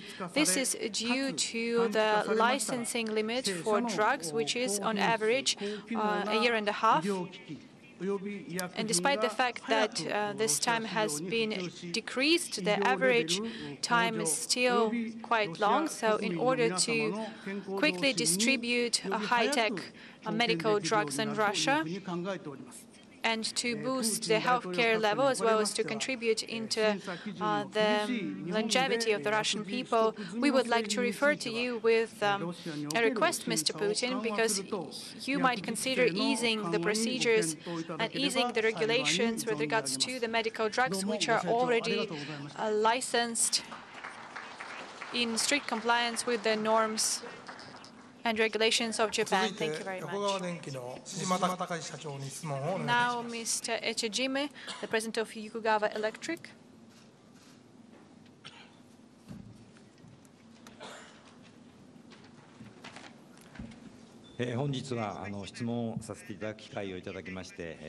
Thank you very much for providing me with an opportunity to ask questions. I'm Nichijima from Yokogawa Electric. Our company, Yokogawa, is dealing with high-tech when it comes to information control. We are offering high-tech products and high-tech solutions on a global scale. We've been working in oil, gas, and petrochemicals in Russia. We've been cooperating really closely with Russian companies. We have high-tech and LNG plants, and we want to boost the productivity of energy efficiency. We are localizing a number of projects with several employees. For example, one employer who is the president of the company and who is Japanese, and these companies have up to 450 Russian employees. We want to further contribute into the energy sector to boost the productivity and energy efficiency in Russia. And I would like to pose the following question. What are you doing to use the digital technologies, and in Japan with the Society 5.0 concept and connected industries? We see the interconnectivity of various industries, and we are trying to come up with the ultra-smart society and to create new values on the basis of digital technologies. And Russia has been actively working on developing a digital sphere, and the digital transformation in energy is getting more and more important. Within the framework of this project, we are now cooperating on digital innovations with the Gazprom Neft company, the Gazprom oil company, and we will keep working with other Russian companies in the future.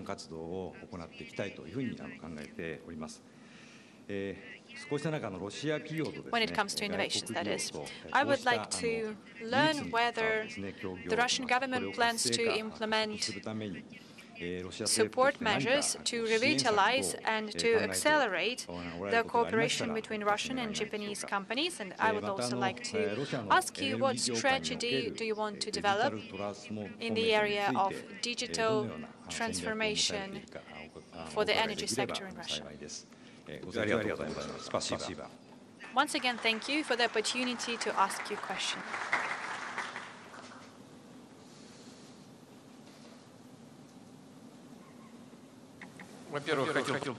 First and foremost, I would like to thank our colleagues for the attention they pay to the cooperation with Russia and for the fact that you are working on the Russian market. I would start with your last point, with your last question. Digitalization and digital transformation, not only in petrochemicals, not only in energy, is one of the priorities for us. And overall, we want to work more actively in this area. We've talked about this at the plenary session. With regards to the AI, the digitalization of economy, and this includes the energy sector as well. We have a lot of areas we can cooperate in. For example, boosting efficiency, cutting expenses, and Japan has really been successful. And we're not talking only about hydrocarbons, we are talking about energy consumption, energy supply, etc., etc. There are a lot of aspects to that, and you are familiar with them better than I am. Our electric energy companies are trying to come up with solutions, and they are doing that efficiently. The same is true for the energy production, energy transportation, energy delivery, and all the other processes related to this sector. The fact that you chose Gazprom Neft as your partner, I say that's a good choice, because this is a company which is very much advanced, and it uses the most innovative technologies. So now I understand that with your participation, Gazprom Neft pays a lot of attention to resolving all those issues and finding solutions. I've recently talked to the CEO of the company, and he just gave me broad strokes as to what is done in this area. But there are no limits as to working with other major Russian companies, private companies, or public-owned companies with Lukoil, for example, with Transneft. с частными компаниями в области private энергетики, companies, работающими в Сибири, private energy companies working in Siberia, здесь вообще никаких oil ограничений production нет. in Siberia, no limits whatsoever. Очень Electroenergy важно в is сфере once again very такая important. работа в сфере гидроэнергетики. Hydropower is very important as well. Никаких ограничений нет. No restrictions, no limits whatsoever. Меры поддержки. As for support measures, носят, конечно, общий характер. they are of a general nature now, but we want to develop some kind of incentives for the development of digital economy. We have a whole set of incentives, and you should study that, and I guess it's going to get improved. As for pharmaceuticals, we have our own programs for the development of the pharmaceuticals industry. We know that our Japanese friends have achieved a lot, and I would like to draw your attention to the fact that we are participating, we see more and more participation on the part of foreign partners. First and foremost, from Europe, we have Swiss companies, Italian and German as well. We can only welcome such. However, the problem with registration of a drug that takes up to 1.5 years, I believe that it exists. I think we have too much red tape in many spheres. We have made good progress in many regards, global issues that have to do with business governance, for example, registration of an enterprise and getting into the networks.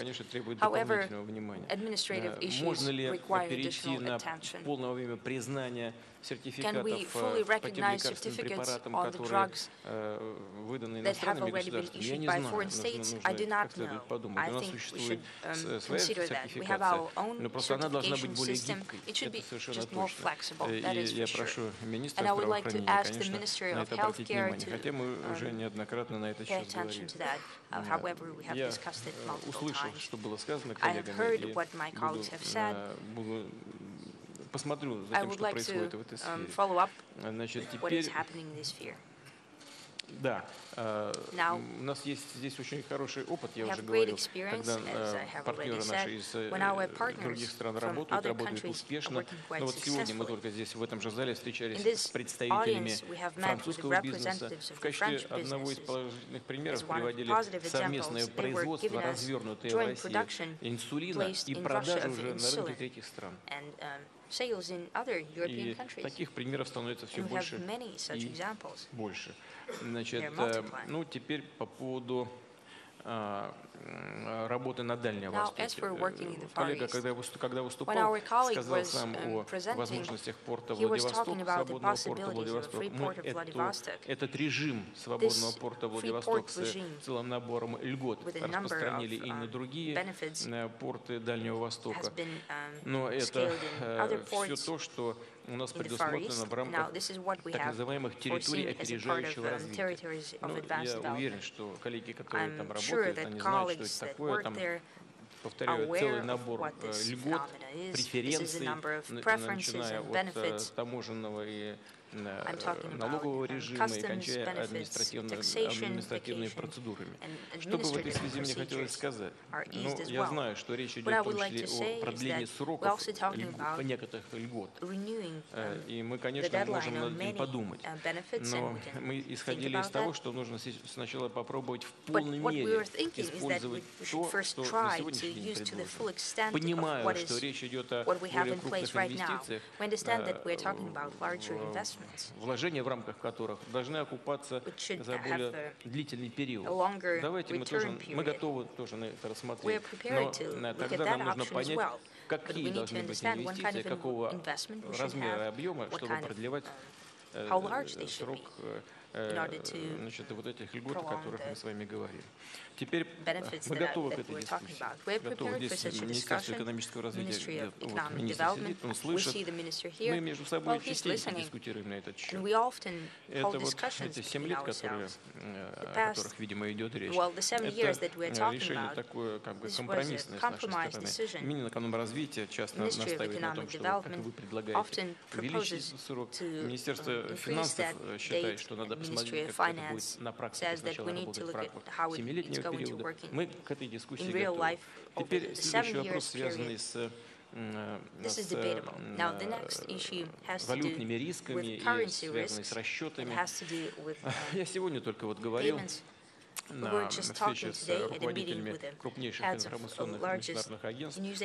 Те препятствия, которые создают подчас наши американские коллеги при расчетах в долларах, на мой взгляд, это большая ошибка с их стороны, потому что они, пытаясь решить, и то безуспешно, текущие конъюнктурные политические вопросы подрывают доверие к американской валюте как единственной, по сути, резервной мировой валюте. И все без исключения начинают задумываться о том, а как же уйти от этой монополии американской валюты, как обеспечить нормальное функционирование своих финансовых институтов.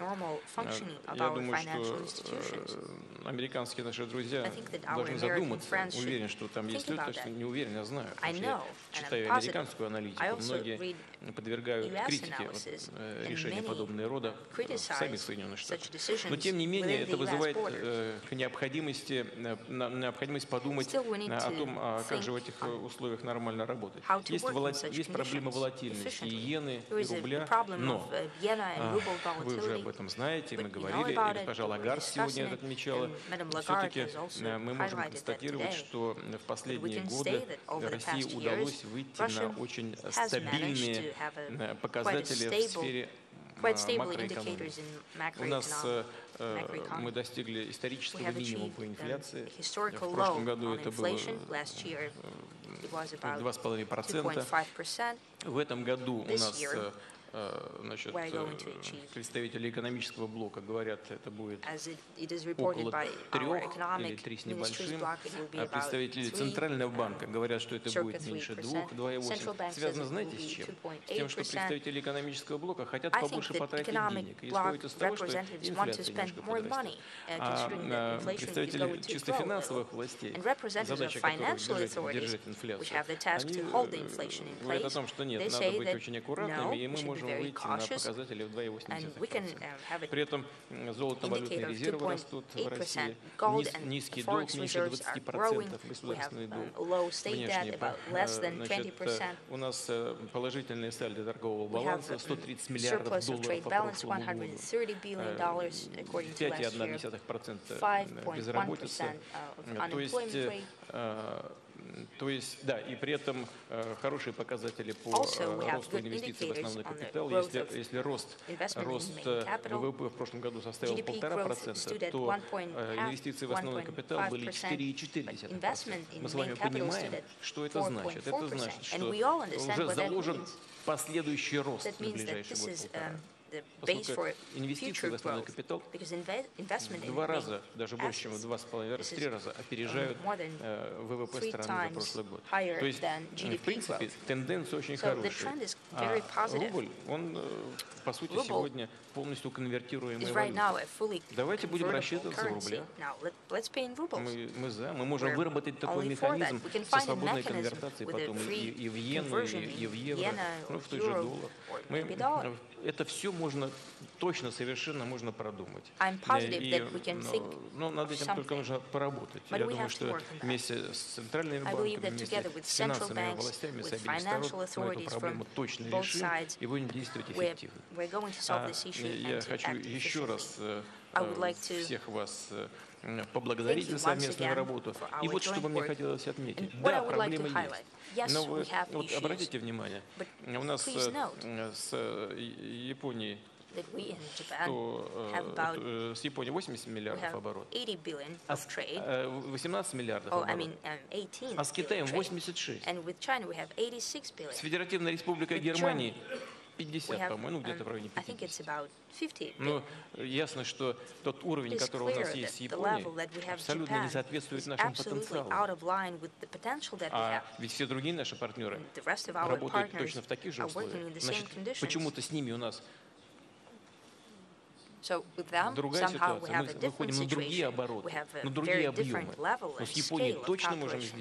With Japan, we can do that for sure, because to a large extent, our economies, due to their structure, can complement each other. We know what kind of great interest our Japanese friends are showing to our cooperation in the energy sector.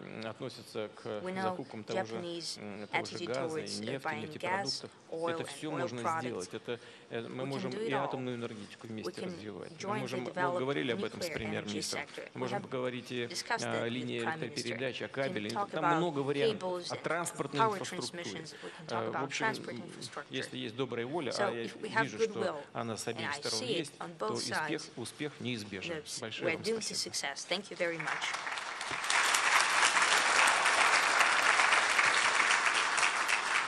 Господин премьер-министр Абе, позвольте представителям российского бизнеса задать свои вопросы. Первым я прошу представителя правления компании «Фосагро» господина Андрея Гурьева.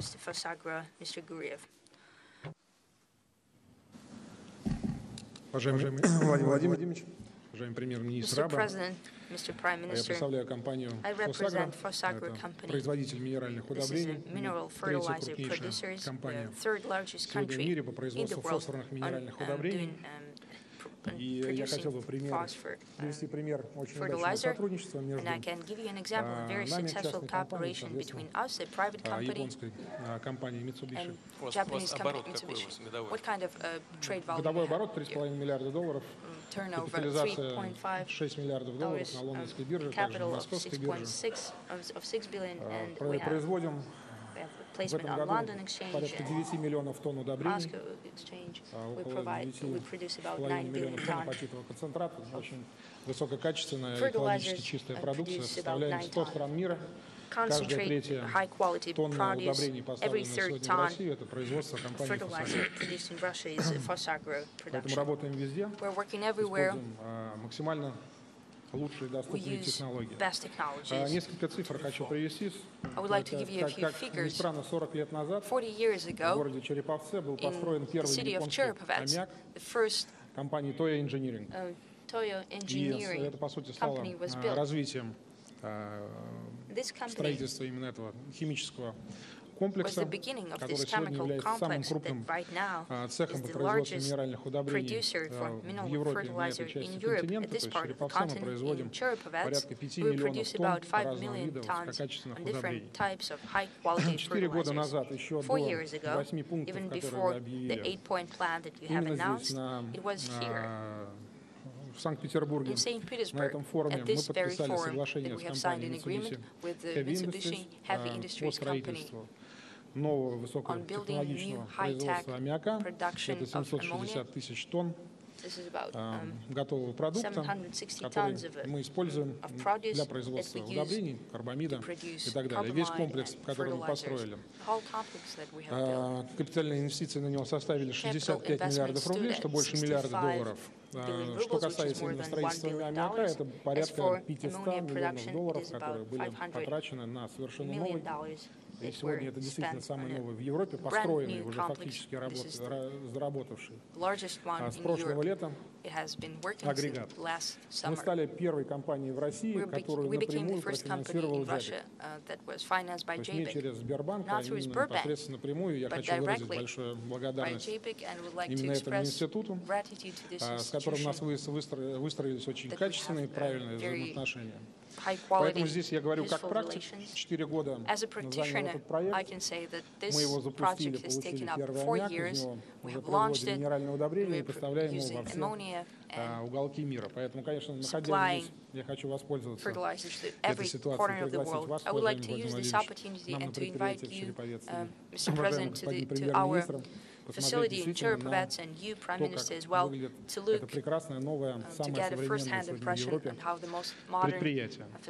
И, пользуясь случаем, хотел бы также задать вопрос премьер-министру Абе касательно дальнейшего развития именно деловых отношений с Россией, с частными компаниями и государственными. Насколько, уважаемый премьер-министр, тот многолетний опыт партнерства that experience of many years of cooperation between Russia and Japan, as I mentioned, 40 years, for 40 years, Russian engineering, Japanese engineering companies have been working in Russia. How are you going to support these aspirations, these 8 points that you have proposed 2 years ago? Is this going to be a new mechanism, a new project? Because this is the question. I would also like to ask you, and ask of you, because we have already had experience in working together, and it seems that we need more of such institutions as JBIC, for example. This is more of a project finance. This is a very direct mechanism of developing large industrial projects here in Russia. I believe that we need more flexible use of such institutions as Take Direct Investment Fund that we have signed an agreement today, or other development banks, for example. Is there a sum of money or any kind of a figure? And is there a political and economic commitment to developing our relations further? Thank you.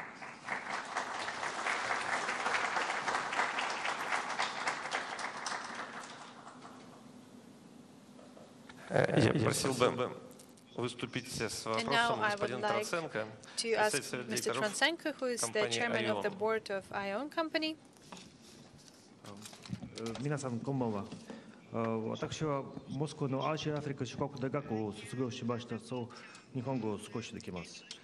I speak a little Japanese. Бизнес с большим энтузиазмом воспринял план премьер-министра Аба I was very enthusiastic about Mr. Abe's plan on giving a new start to the Russia-Japanese economic relationships. Our company is presented in 2 sectors, transport and gas chemicals. We found ourselves make use of the point 6.7 about the Asia-Pacific region and the construction of the transport infrastructure there. We found the partner, the Marubeni company. We are grateful to them and we are satisfied with the dynamics of our partnership. Currently, we consider the opportunity of having a joint Russian-Japanese investment fund created by the Russian Direct Investment Fund and JBIC. And this first earmarked sum of $1 billion is not enough, considering the great interest that is being paid by Russian companies to this project. And I would like you to consider the opportunity to increase the money allocated, because we see that we have more demands than opportunities nowadays. And I have a question to Mr. Prime Minister. You see the situation as Japanese companies see it, and what advice can you give to Russian and Japanese companies with regards to successful implementation of major investment projects? Because we see that despite the great potential, the numbers themselves are not very high. When it comes to trade turnover, last year South Korea was ahead of Japan with regards to the volume of foreign direct investment, and Japan is not the leader in foreign direct investment. And what measures can the companies undertake to accelerate this process? And in conclusion, the last question of the Director General of Solars, Vladimir Shvetsov.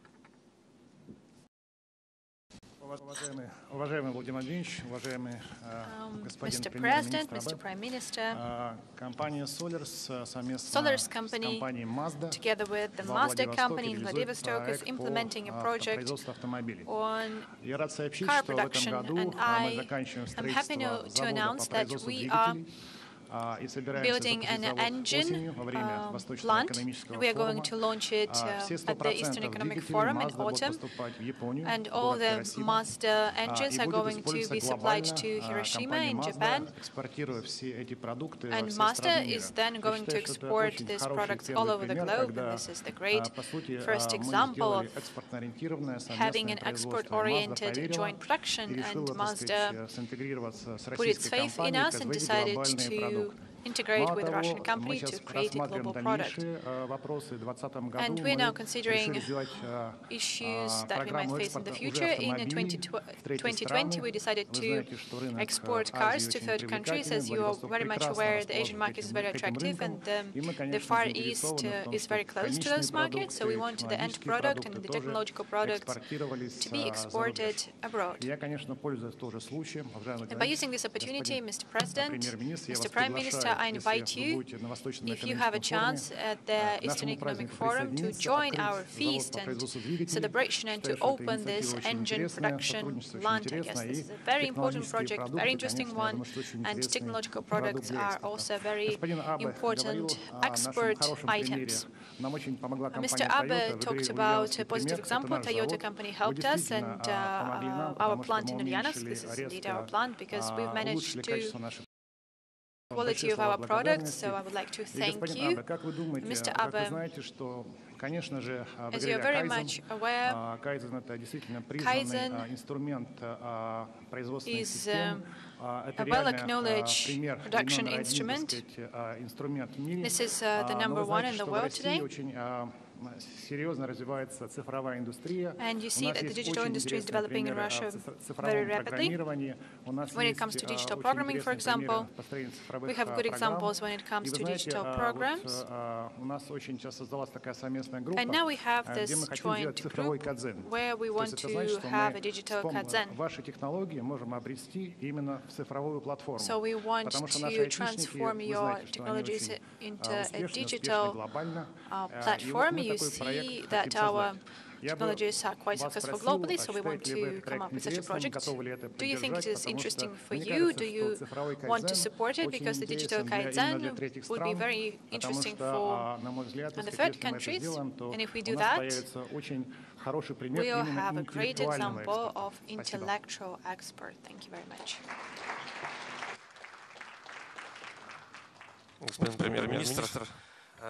Mr. Prime Minister, could you answer the questions?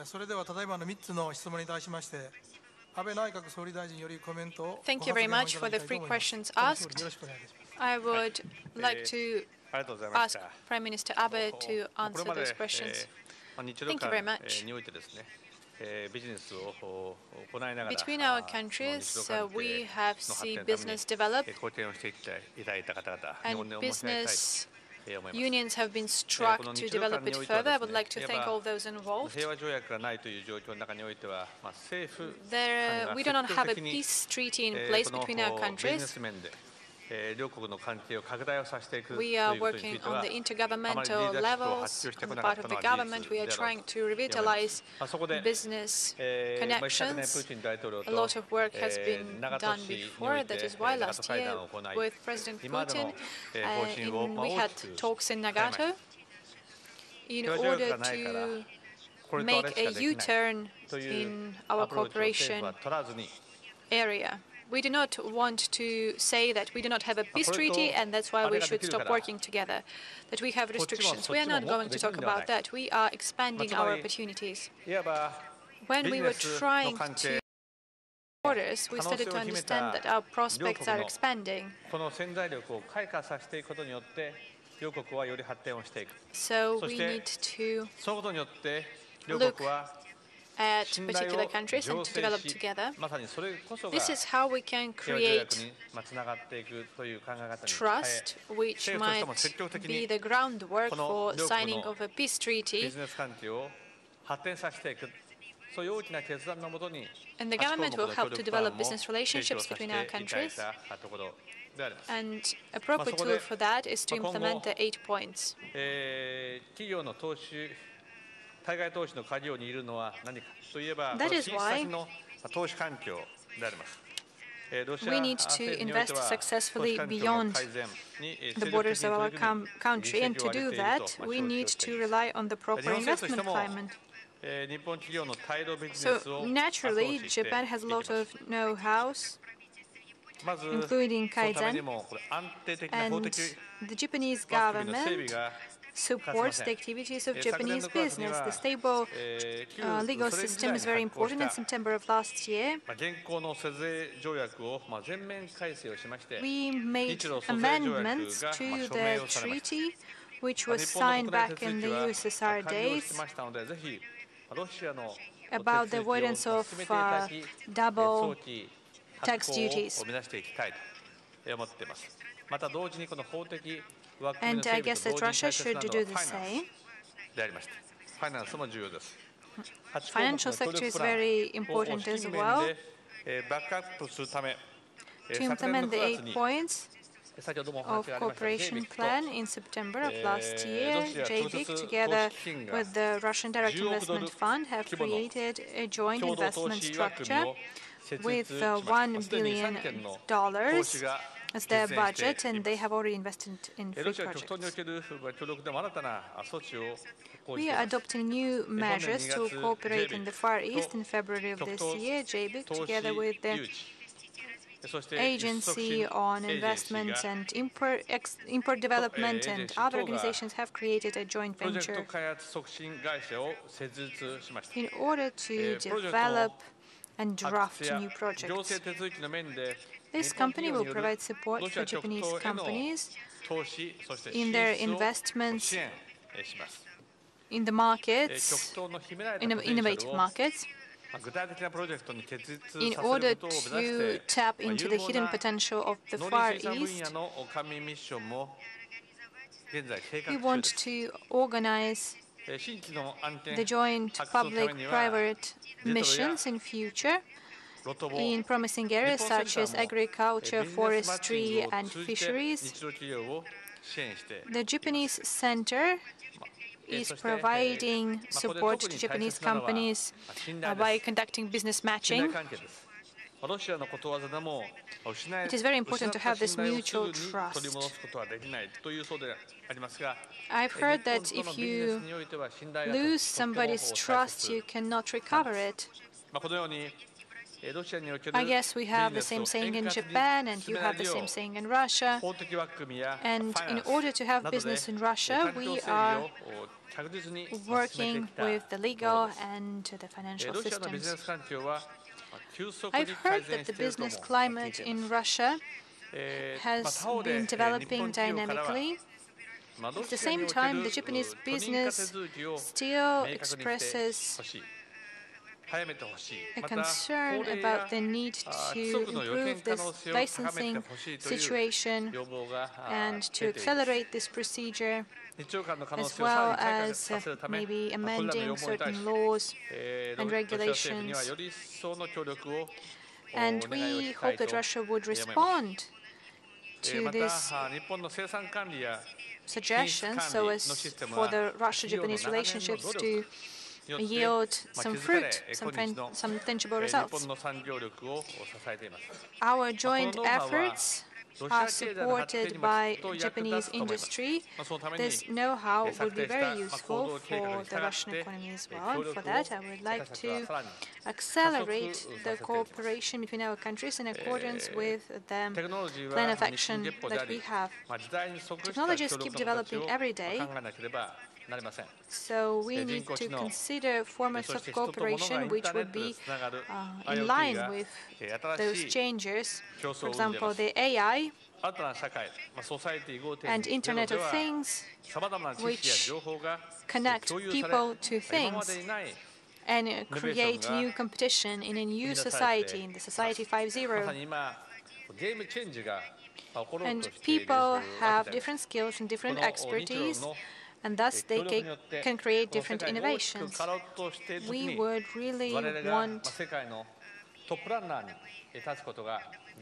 to see that when we have major changes in the global level, we need to adapt. In Japan, we have new forms which connect various things to various social solutions, such as, for example, the interconnectivity in industry, and Minister Secker is carrying out this work. I hope that we will deepen cooperation between the governmental bodies, companies, in accordance with the plan of action on cooperation in digital economy, which was developed for Russia and Japan. This plan contains 8 points, and I suggested to President Putin, this is a sketch, and in accordance with these principles, the Russian and Japanese businesses will develop over the last 2 years the support for the SMEs and boosting efficiency in the development of the Far East. We see competition, a stable competition. We are also working on digital economy and trying to improve business climate. Thus, we have hopes to further develop the economic relationships between Russia and Japan. And now I have already moved to the Kaizen question.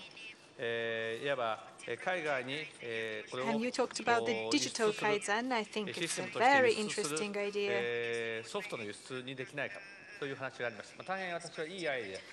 And if we can export software, that it would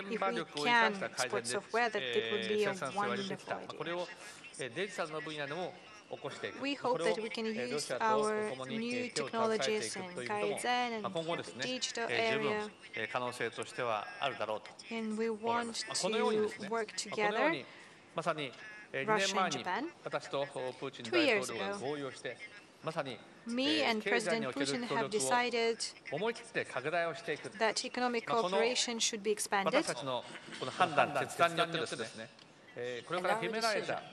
Our intent is, I think, that this intent is opening new horizons. Well, we see fruit over the past 2 years. We are moving slow because we have to make some efforts, and further we're going to work faster. I hope that we can open new horizons in our cooperation spheres. And for that, we do everything in our power, including the creation of a legal system. We will continue to work, and I would really like for Japan and Russia to develop each other, to build better society. Thank you very much. 安倍総理大臣、ありがとうございました。本日は安倍総理大臣、プーチン大統領のご臨席を賜り、2部構成にて日露ビジネス対話を行ってまいりました。安倍総理大臣、プーチン大統領、心より御礼を申し上げます。本日の対話では、日露双方の代表から、両国の経済協力について、これまでの成果と今後の展望、課題について、さまざまなご意見がありました。日本とロシアには、まだまだ大きな協力の潜在力が秘められています。その潜在力を引き出すために、日露双方の官民がこれからも互いに力を合わせていきたいと考えております。本日は長時間にわたるフォーラムにご参加いただきまして、誠にありがとうございました。それでは、レペック会長、閉会のご挨拶をお願いします。Уважаемый господин премьер-министр Абе, уважаемый Владимир Владимирович, большое вам спасибо. Мы долго шли к диалогу с вашим присутствием, участием, и теперь просто коллегам как с российской, так и с японской стороны ничего не остается, как показать результаты. Заводы, новые хорошие предприятия во благо наших стран, во благо людей Российской Федерации и Японии. Большое вам спасибо. Thank you very much. Спасибо. Аригато.